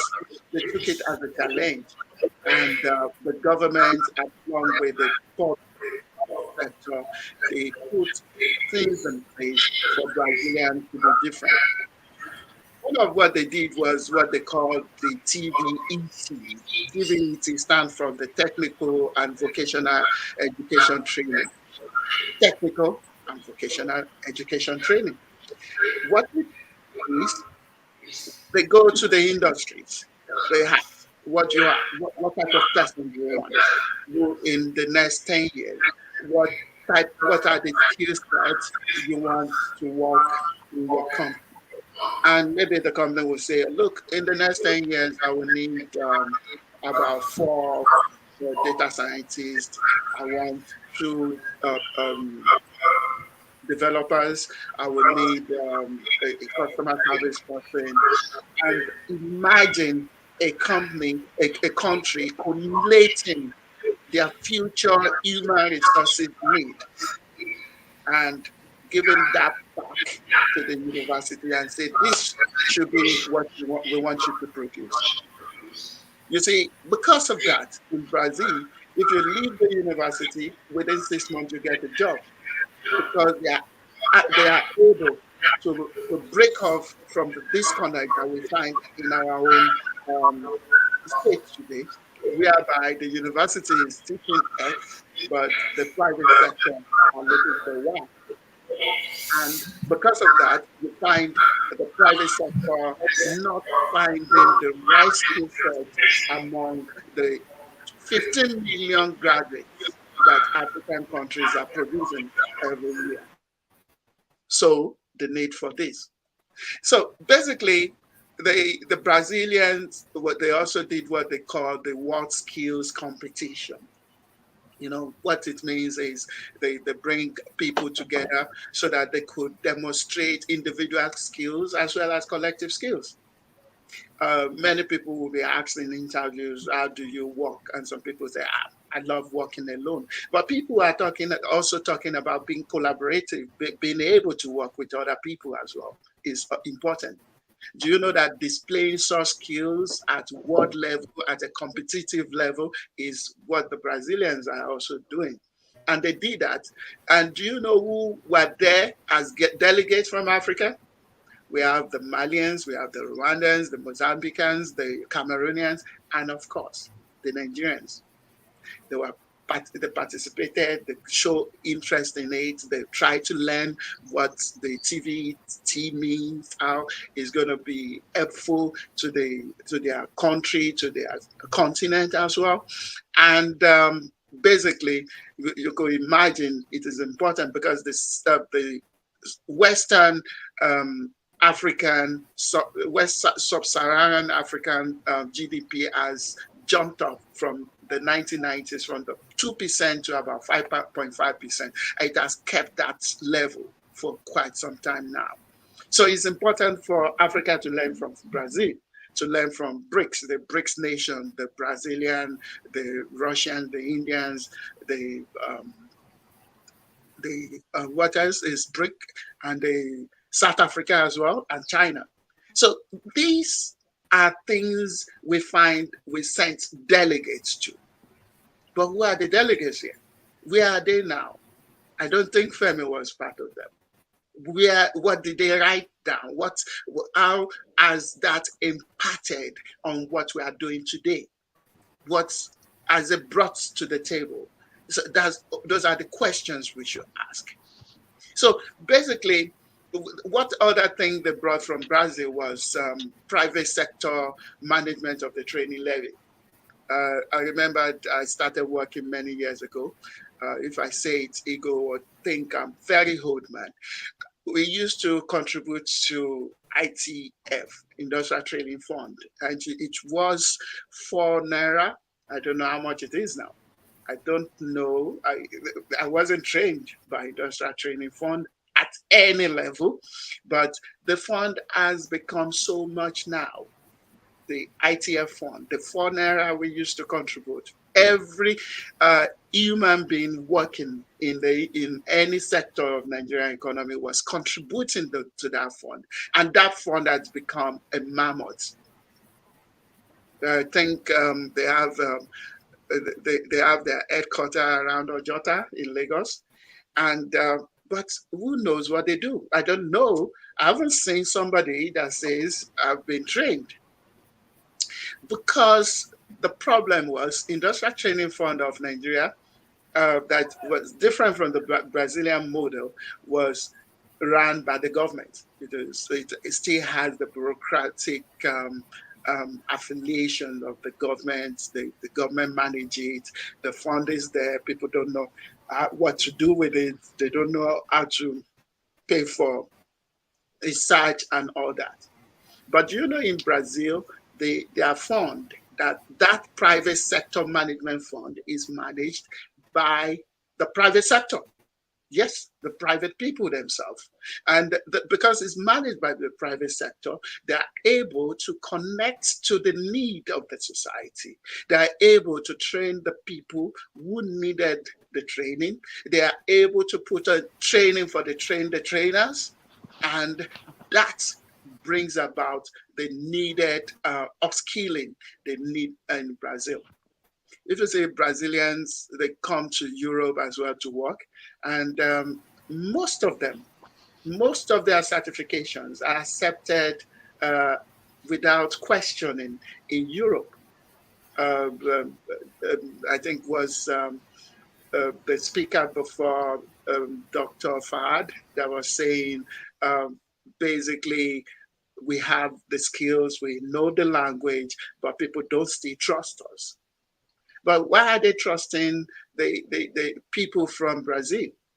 Why would an European person trust people that come from Philippines? Why are their certifications seen as important? Because they follow the blueprint, the World Economic Blueprint that was handed over to all the countries in the world.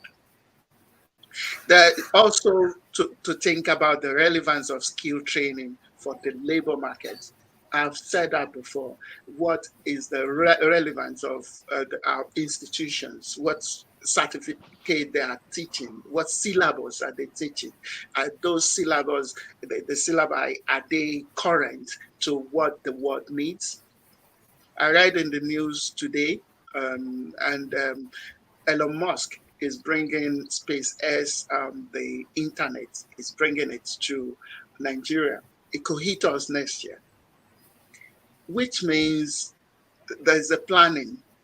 They want people to key into that. They want people to have the internet. You could imagine our friend is living in a rural area in Nigeria. He wants to do a fine presentation. We were listening, we were enjoying it, but we cannot hear him. And then Elon Musk saw that as an opportunity. Why don't I put my internet into Nigeria? It's going to be surface to ground to surface internet because it's powered by the from the sky. And we have different nodes around the country. And when that comes, it's going to give the poor services we are getting today, it's going to give them a run for their money. So when that comes, how would somebody, a mentee who is joining the program today, how would they key into that? What are you looking at? What are you thinking about the future of the internet? Today in Europe and America, we are talking about the 5th generation 5G network. And that 5G network will power what will make possible what the 4G, the 3G was not able to achieve. Is the 5G that will make possible the blockchain. It is the 5G that will make possible the artificial reality, augmented reality. And when these come together, then we'll come to the stage of losing some jobs, but some people will also be filling in some jobs. But do we have to be afraid of losing jobs?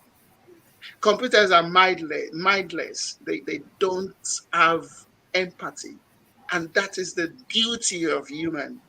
We show empathy, we show concern, we put people in our own shoes. We try to see things from the other people's direct position. And that is difficult to program.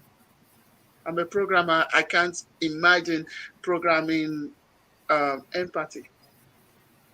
And if that happens, a lot of people will key themselves into those opportunity that needs human skills as well. While a lot more people who are in STEM education, science, technology, engineering, and maths kind of education will also take advantage of the benefit of this new science that is coming to us. So basically, I don't want to take so much time.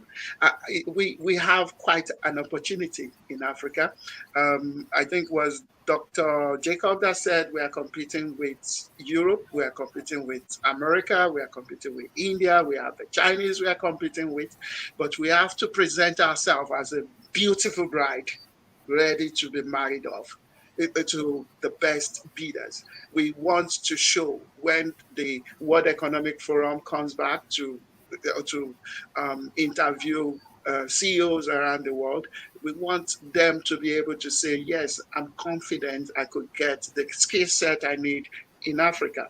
I could get it in Nigeria because they have the infrastructure, they have the skill sets to be able to support my business. Europe is looking for cheap labor. And our exchange rates, our economic growth, and many indices is saying they will be happy to take us. We are English speaking, we are intelligent, we are naturally resilient. And because of that, the people just want people from Nigeria because you don't usually call in sick because your cat died. We don't. We won't call in sick because our child is going to school for the first day. We don't. We are just natural. We do that naturally. And these employers, they are aware of it and they want to take advantage of it. But we can have those beautiful, resilient quality without having the technological viability that, look, I'm competent as well, technically, to back it up. So that is what we are saying. To the mentees, you have a great opportunity in this journey. And remember, I said to you, you are part of history. You are living in history of something big that's happening. Thank you very much for inviting me. I don't want to take too much time now. Wow, thank you so much for that. Thank you so much, Mr. Amos Fatagon. Thank you so much for that. Wow, that has been amazing. It's been amazing. He's talked about several things, and one of which each speaker has re-emphasized is the fact that Nigerians, Africans in general, are resilient. And that is something, if nothing at all, is something for us to take home with. It's amazing. It is really amazing. All right, we'll go for another breather. Play a few videos, because when we'll come back, we will be introducing our last speaker for today. And yes, when we'll come back, we'll be introducing her. All right, it's still upskilling 5 million African freelancers. My name is Femi Johnson. I'm the CEO and founder, Sourcing Business. Sourcing Business is an online platform where freelancers and employers of labor are able to connect in order to exchange value. The platform gives freelancers opportunity to be able to create their gigs, showcasing what they can offer to organizations, the solutions they can provide, and especially services they can offer, virtually. Startups are actually looking for skilled professionals like these who are able to help them deliver their job, cheaper, who are able to help them deliver their job faster, and who are able to help them deliver their job with better quality. And these are the capabilities that you found in Freelancers. And so Sourcing Business provide a platform where such people are able to offer their gigs so that startups and small business owners around the world can be able to access them to be able to buy their services. On Sourcing Business, we'll All right, welcome back. Welcome back. Okay, so we're going to introduce our guest, the speaker for today, Dr. Jacqueline Wabarash. She's a PhD holder.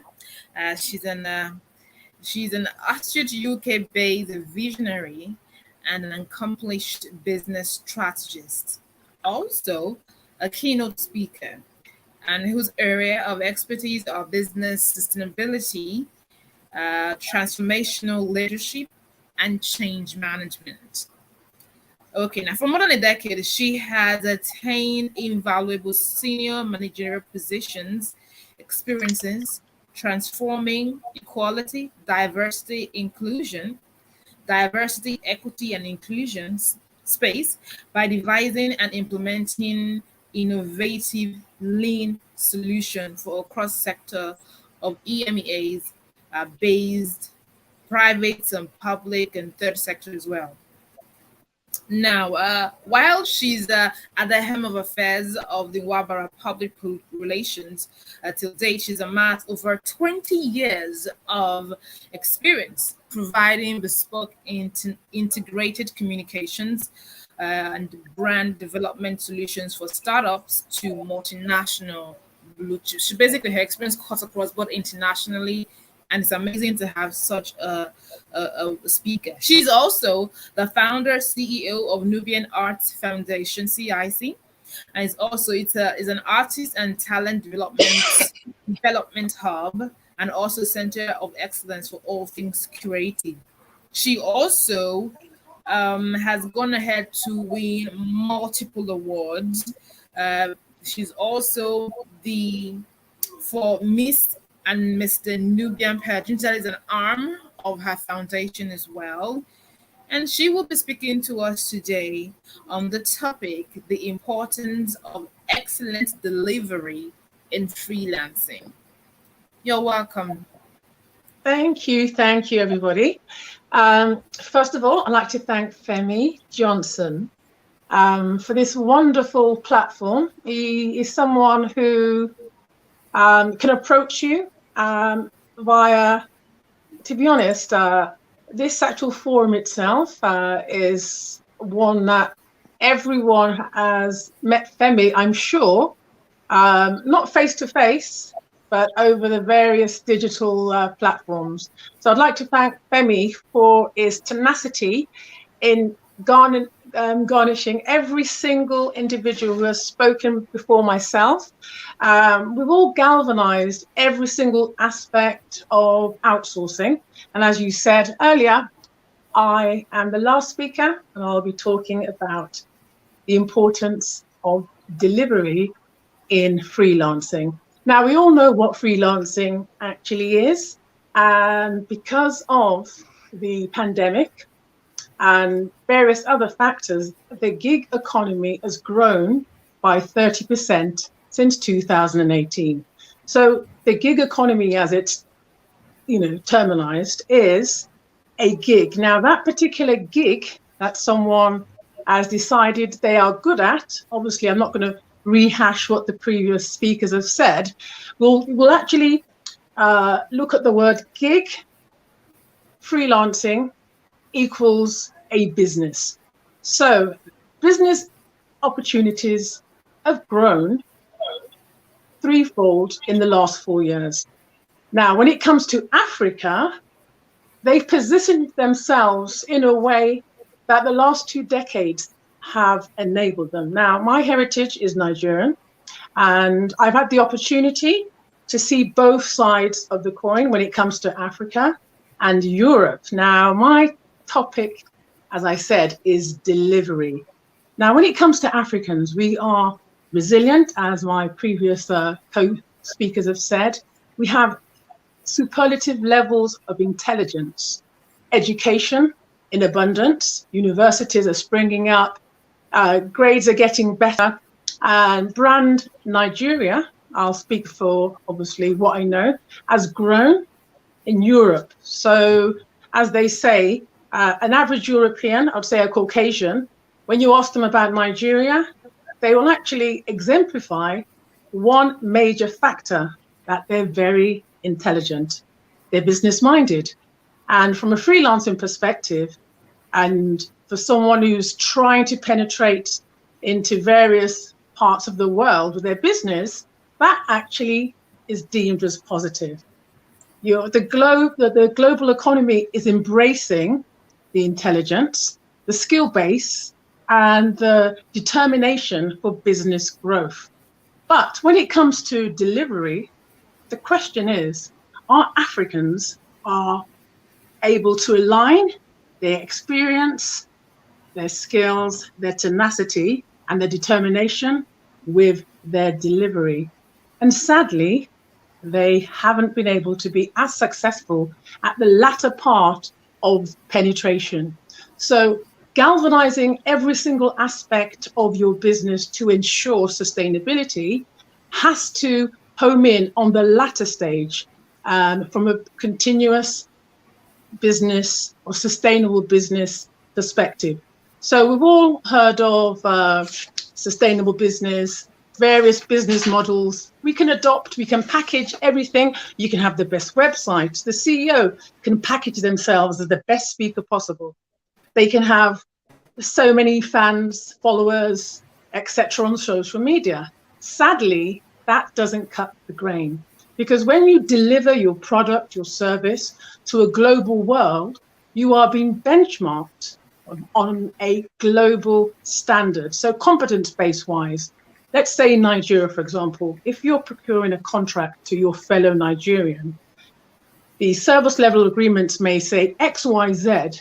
You may not meet them, but the good thing is you will get the contract, and there's chances that you may have that contract renewed based on the fact you know the right people, and literally you are a competent networker.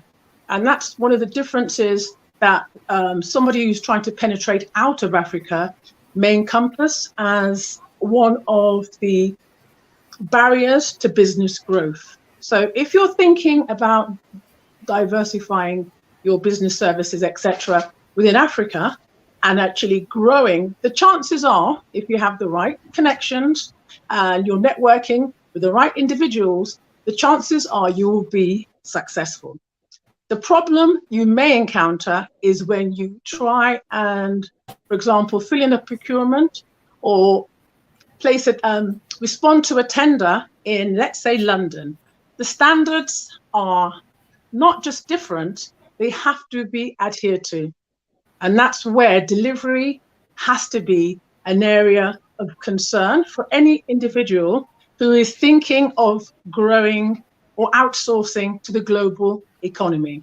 So in terms of delivery, what are the main things that you need to have in your growth toolkit?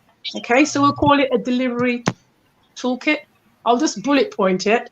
There won't be any presentation, but I'll just go through what you'll need to know or need to have in your toolkit. And obviously with the word toolkit, it's a business development and sustainability toolkit. Now, if you haven't, I think one of the previous speakers mentioned speaking the right language. So whoever you're speaking to out of even Nigeria, maybe a different country, one thing you need to be very mindful of, once you procure for additional business, if you aren't speaking the same language, you're not going to get very far. Now, even if you are, and I'll go back to Nigeria, because Asia, as my previous co-speakers have said, speak English on the same level as Africans do, they have an advantage over non-English speaking countries. For example, in Africa, there are many non-English speaking countries. In terms of their first or second language will be Spanish. Let's say, for example, Equatorial Guinea, where I've had the where I've had the privilege to have visited. So one of the problems they had in Equatorial Guinea is their first language is Spanish. So when trying to procure business from a small two-person organization, the barrier they faced was the language barrier, because obviously they're non-English speaking. Nigerians don't have that problem, but why do they have come to a stumbling block when they try and grow? And that's based on the service level agreements, first of all, not being understood. So if a global customer or client stipulates they want a certain particular standard or even a time scale, because of bad habits that have been learned over the years, we all know when it comes to African timing, we are not the best. The thing is, those bad habits need to stay on a personal level. When you're procuring for a contract and they ask for X, Y, Z, when you're trying to deliver that contract, your client is watching you like a hawk. Now, from a European or a US perspective, once you failed at the first hurdle, two things are going to happen. They will allow you to continue till the contract ends, or they will actually say enough is enough. But the main point I'm trying to make is repeat business, your business growth model needs to change, because the cycle of repeat business, especially when you're a one-man band, if people are not coming back to you or referring you to other clients and other businesses, you will, from a cash flow perspective, again, achieve some kind of, you will actually fail before you even started. So a business growth cycle is based on, obviously, the introduction stage. Now, just imagine now you're about to start a digital marketing business, okay? You've got everything in place. You have friends, they've encouraged you, they've said your skills are fabulous, you need to start your own business. So you go on to, let's say, a platform that allows individuals who are trying to grow their business within the gig economy, let's say Fiverr, for example. Now, as long as you've got a skill, you can open an account and you can start your digital marketing business there. The problems that I've actually encountered using freelancers is, I'm using Fiverr as an example. When you approach someone, let's say for graphic design work from Europe, they seem to adhere to the time scale, but sometimes the quality of their work isn't fantastic, but they do deliver. And obviously when they deliver on time, there's scope for augmenting the work. Let's talk about Africans who are on Fiverr. And not all of them, I'm just saying a general consensus is the time scales that you ask them to adhere to, from my experience, their work is actually superlative. So in terms of the specification, they've met the specification in terms of what you've required. The problem is delivering that specification. The quality of it is, fluctuates, but the time that you ask for that particular piece of work, etc., or service doesn't seem to be adhered to. And that's where, from a delivery perspective, time management and time scales need to be revisited when it comes to a continuous improvement model. So continuous improvement is something that an outsourcer, a freelancer, has to embed in order to affect change. To improve continuously, you need to go back to the drawing board and ask yourself what went wrong. The problem is acceptance. Every individual, whether working autonomously or collaboratively, will encounter problems. Now, sometimes those problems are not your fault, but let's assume they are. One has to revise their continuous improvement model in order to affect change when it comes to delivery. And in terms of affecting change, the first thing is mindset. That's it. It's a simple thing. You don't need to go to university. You don't need to do numerous courses. It's about being honest with yourself when it basically comes to a delivery failure. Why did I package my proposal fabulously? Why did I get awarded the contract? Why did I lose the contract? And lastly, why wasn't that contract renewed? It all stems down to you and the way you delivered the particular contract. So you need to sit down, analyze what went wrong, check your resources. Basically, were you actually being honest with yourself in terms of the scope of your business when you procured the contract? So when they ask for XYZ for a particular time, you need to be honest with yourself with your delivery plan and say, do I have the resources to deliver this to the quality and to the time frames that my client has asked for? If you don't, you need to go back to the drawing board and say to yourself, maybe I'm trying to grow too quick. There's nothing wrong with starting slow and steady and growing based on your needs and your resources. As they say, cut your cloth according to your size. The same thing is applicable with business. So if there is a stipulation, for example, you need to visit or travel to a particular country once every month, and you know you've never been to that country, and obviously if you're coming, let's say, from Nigeria, visas, etc., can be quite tedious to get. Based on the situation now when it comes to hybrid working, you could actually say to the potential client, although I'm not able to travel XYZ, obviously we can use the various platforms to do meetings. It's best to be honest, and then that could be your contract could be augmented so that the delivery plan is attainable. The problem is, because we are, as Africans, want to grow sometimes too fast, we see the potential hurdles and actually believe by praying to God, etc., that particular hurdle is going to vanish. Sadly, that is not the case. The client wants XYZ. You procure that contract based on exaggerated expectations. Sadly, you will end up losing the contract. Now, if you've applied for various pieces of work, let's say you've gone on social media and you've been, you're telling everybody you've got this contract, let's say in London, and you fail, the problem now with social media, things like Trustpilot or even your website, that failure based on you not being able to deliver that particular good service, etc. I'll use an example for, let's say, a concert. So we're in the UK, we're planning to bring an artist to the UK. The manager said there was no problem, we'll get a visa XYZ, we booked the venue, we find out 2 days later, before the actual event, that the promoter has not even had any success at all in applying for the visa.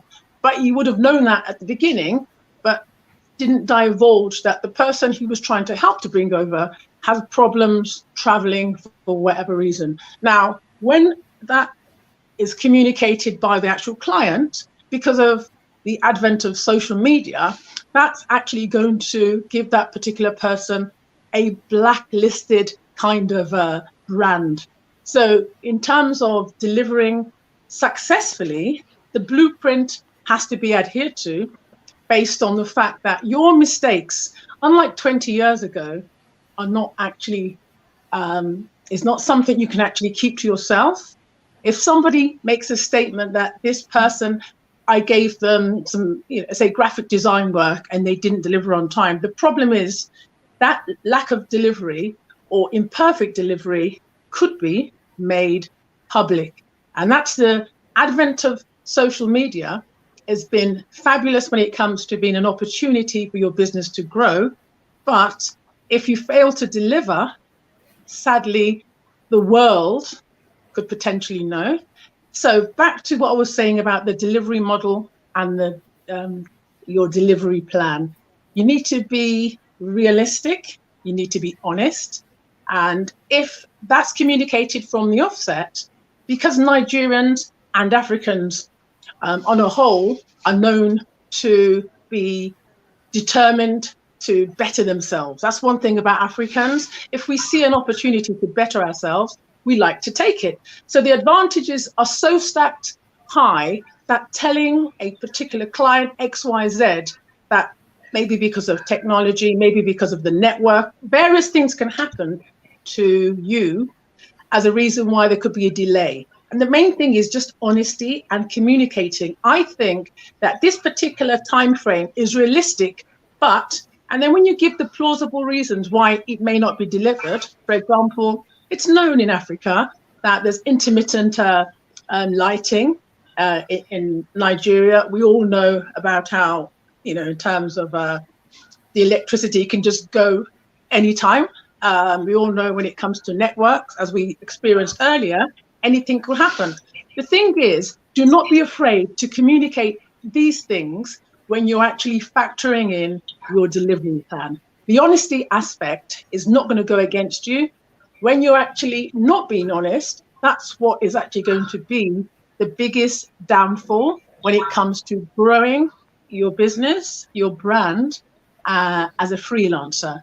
Now, in terms of my, I suppose, closing remarks when it comes to freelancing, on a positive note, last week it was confirmed that in the UK, there are actually more job vacancies than there are people who are unemployed.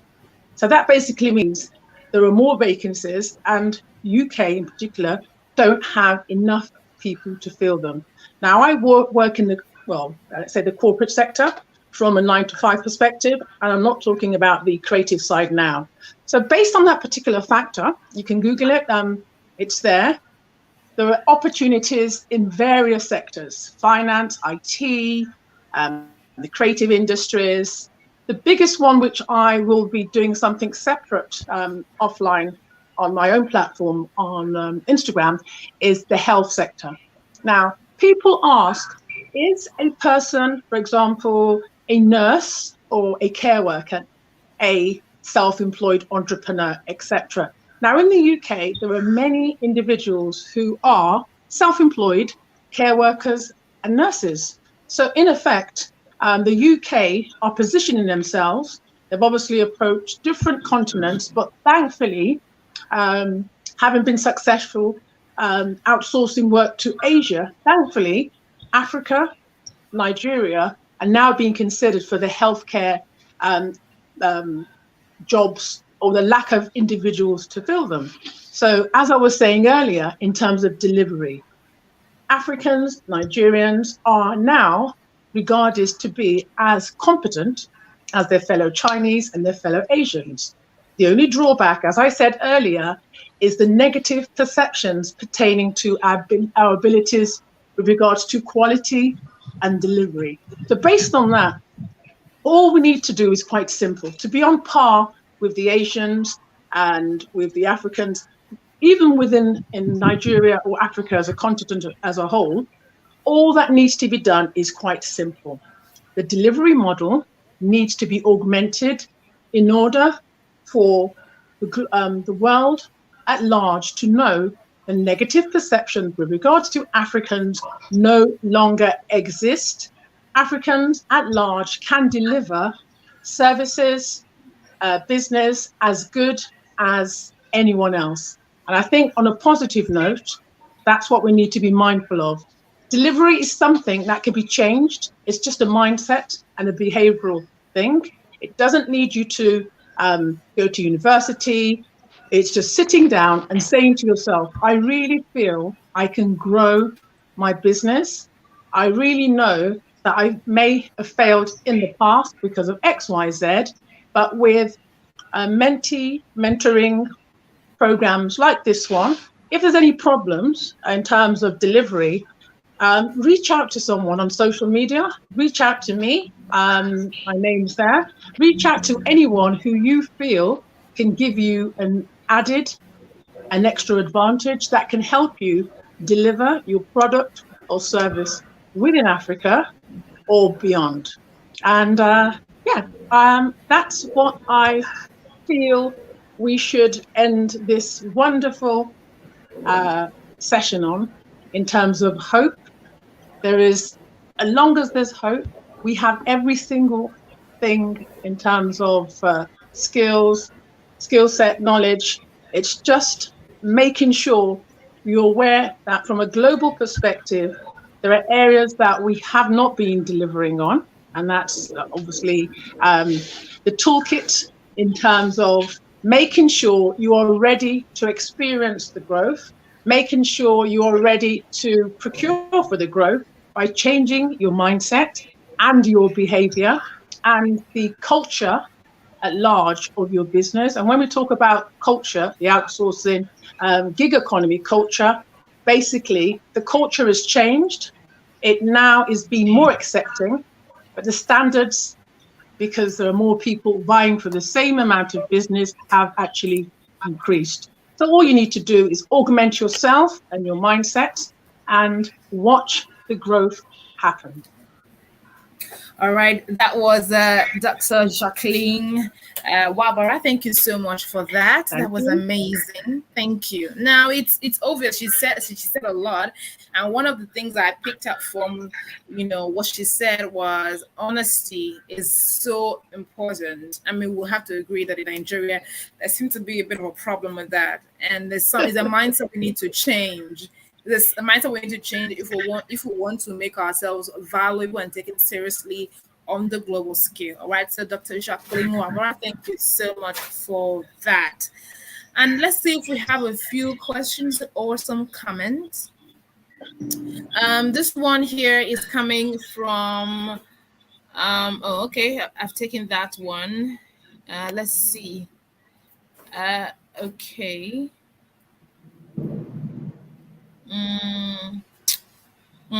Oluwasegun says, thank you so much. I am really blessed for this presentation of a truth. Nigerians are resilient. That is true. And yeah, of course, that's about that. Taking all the comments as well. So we're going to welcome Femi Johnson as well to come give us a closing remark for these events that we've been on. Mr. Femi Johnson.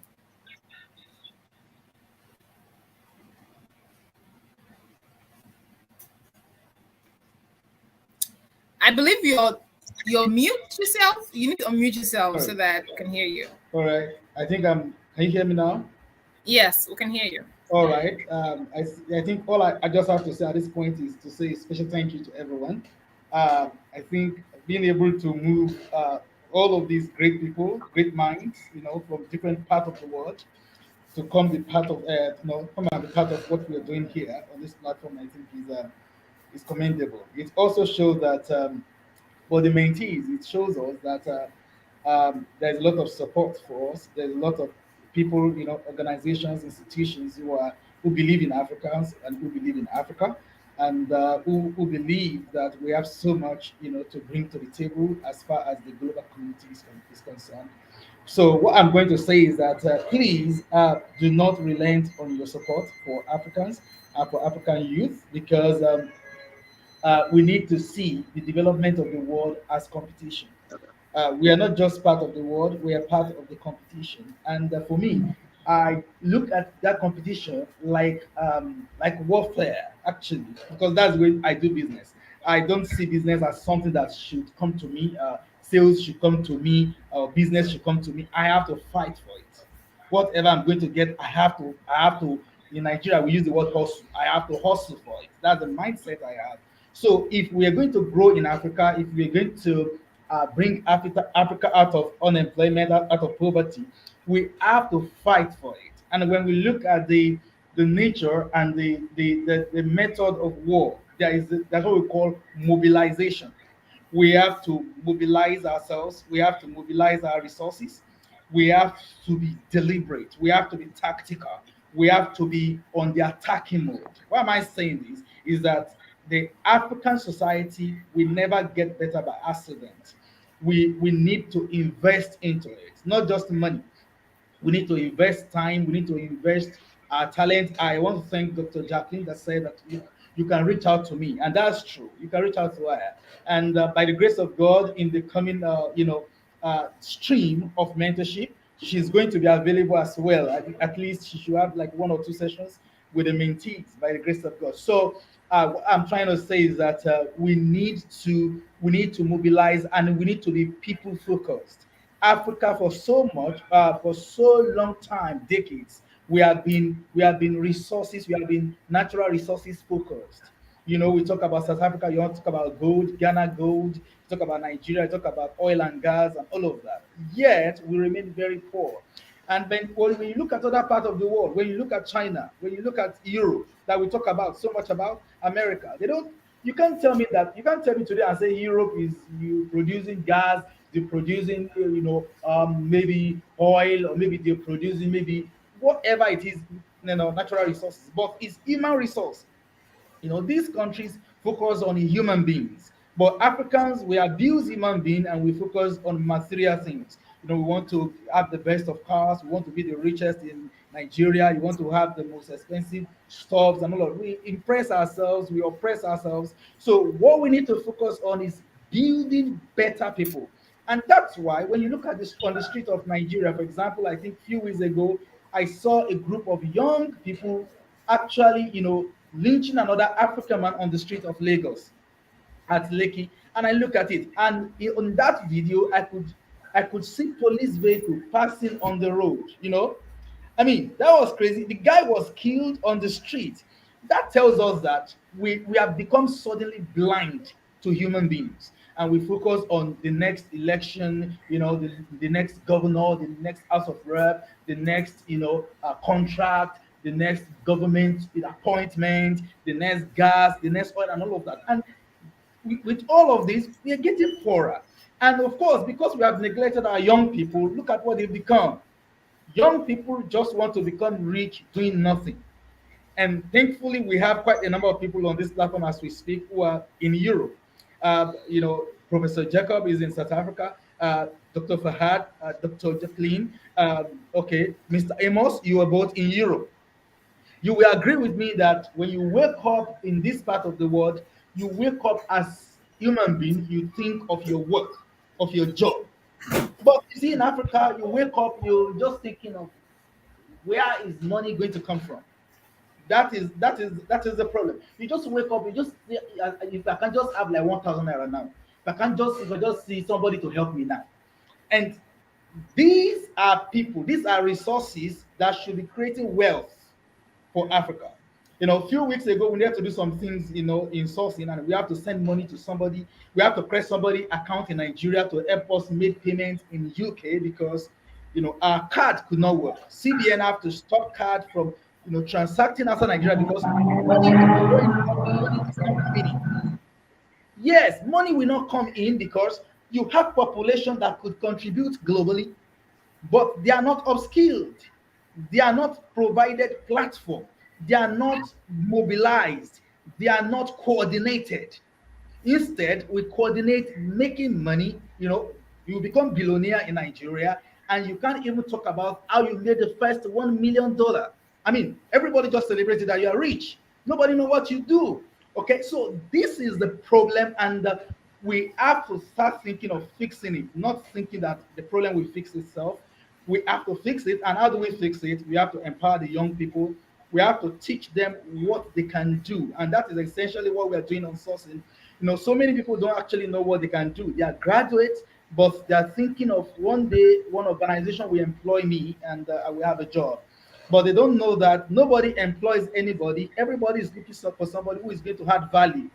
Today at sourcing, I can employ 100 people. But as an entrepreneur, if I'm bringing you on board, I'm thinking that if I'm going to pay you 100,000 naira at the end of the month, you're going to make for me 500,000 naira. So out of the 500,000 naira you're making for me, I'm going to pay you 100. So I made money by you working for me. So I'm not going to employ you because you have certificates, or employ you because I want to help you. And this is it. So we have to start teaching young people that it's about creating value. It's about having skills that can bring something to the table. And when you have skills that can bring something to the table, with the help of technology, you don't have to leave Nigeria. You don't have to leave Ghana. You can be in South Africa and work in UK. You can be in India and work in South Korea, because through technology, you will deliver values and you will be paid. And Africa can be able to have good foreign exchange method that bring money to Africa. Africans spend money paying for school fees, in abroad. We spend money paying for healthcare in Dubai. We spend money on tourism. We spend money on buying expensive things, and we are not bringing money back to Africa. That's why Africa is poor. That's why we're poor. So by the time we start building our skills and we can start exchanging skills for money outside, automatically the naira will start attracting value, the Ghanaian currency will start attracting value, and Africa get better. I do say this. Giving money to African governments is making Africa poorer, because when you give us money, we don't use those money. And so what Africa needs is creating an opportunity for African youth and young people to be able to tap into excess jobs outside Africa. And when you do that, you are directly giving money to the population. You are directly empowering the people. And when you, I also believe one thing: if you give money to a poor person, by tomorrow is still going to be poor. And if you give food to a poor person, tomorrow is still going to be poor. But give job to a poor person, it ceases to be poor immediately. So the only solution to poverty in Africa is job. And the only way Africa can be able to really tap into this opportunity is to create a population of young people who can be able to tap into jobs outside Africa, because there are not enough businesses in Africa that can absorb the population. So that's why we are still calling and saying that we need more support. And that's why we never stop. We're reaching out to more organizations, to people, and to those of you who have yielded to our call. We want to say thank you. It costs so much to upskill in Africa, and it doesn't cost too much, like we do in like Nigerian government and the rest of it, like talking about feeding children in school with billions of them and all of that. It doesn't cost that much. Based on our analysis, we realize that it costs only $10 to upskill on sourcing platform. For each person that has been upskilled in the last 3 months, it's just $10. And so to upskill about 5 million in the next 5 years, it's just going to cost us about 50 million US dollars. And that's more money. We believe that that money will come. And we are doing everything to ensure that we can be able to carry through. So I'm going to say this, and it's not only about money. Your time, your skill. If you can come on board as a trainer, as a mentor, please, you're welcome. So thank you so much for your time. We really appreciate, and we're going to continue to have this program, this conversation again and again and again until we start seeing changes. Thank you, Dr. Thank you, Fahad. everyone. All right. Thank you to everyone. Professor Jacob, Yes. thank you. Thank you. Mr. Thank you Pastor so Good, much. thank you so Nice much. seeing you again. Thank We you for appreciate everyone it. who's been watching.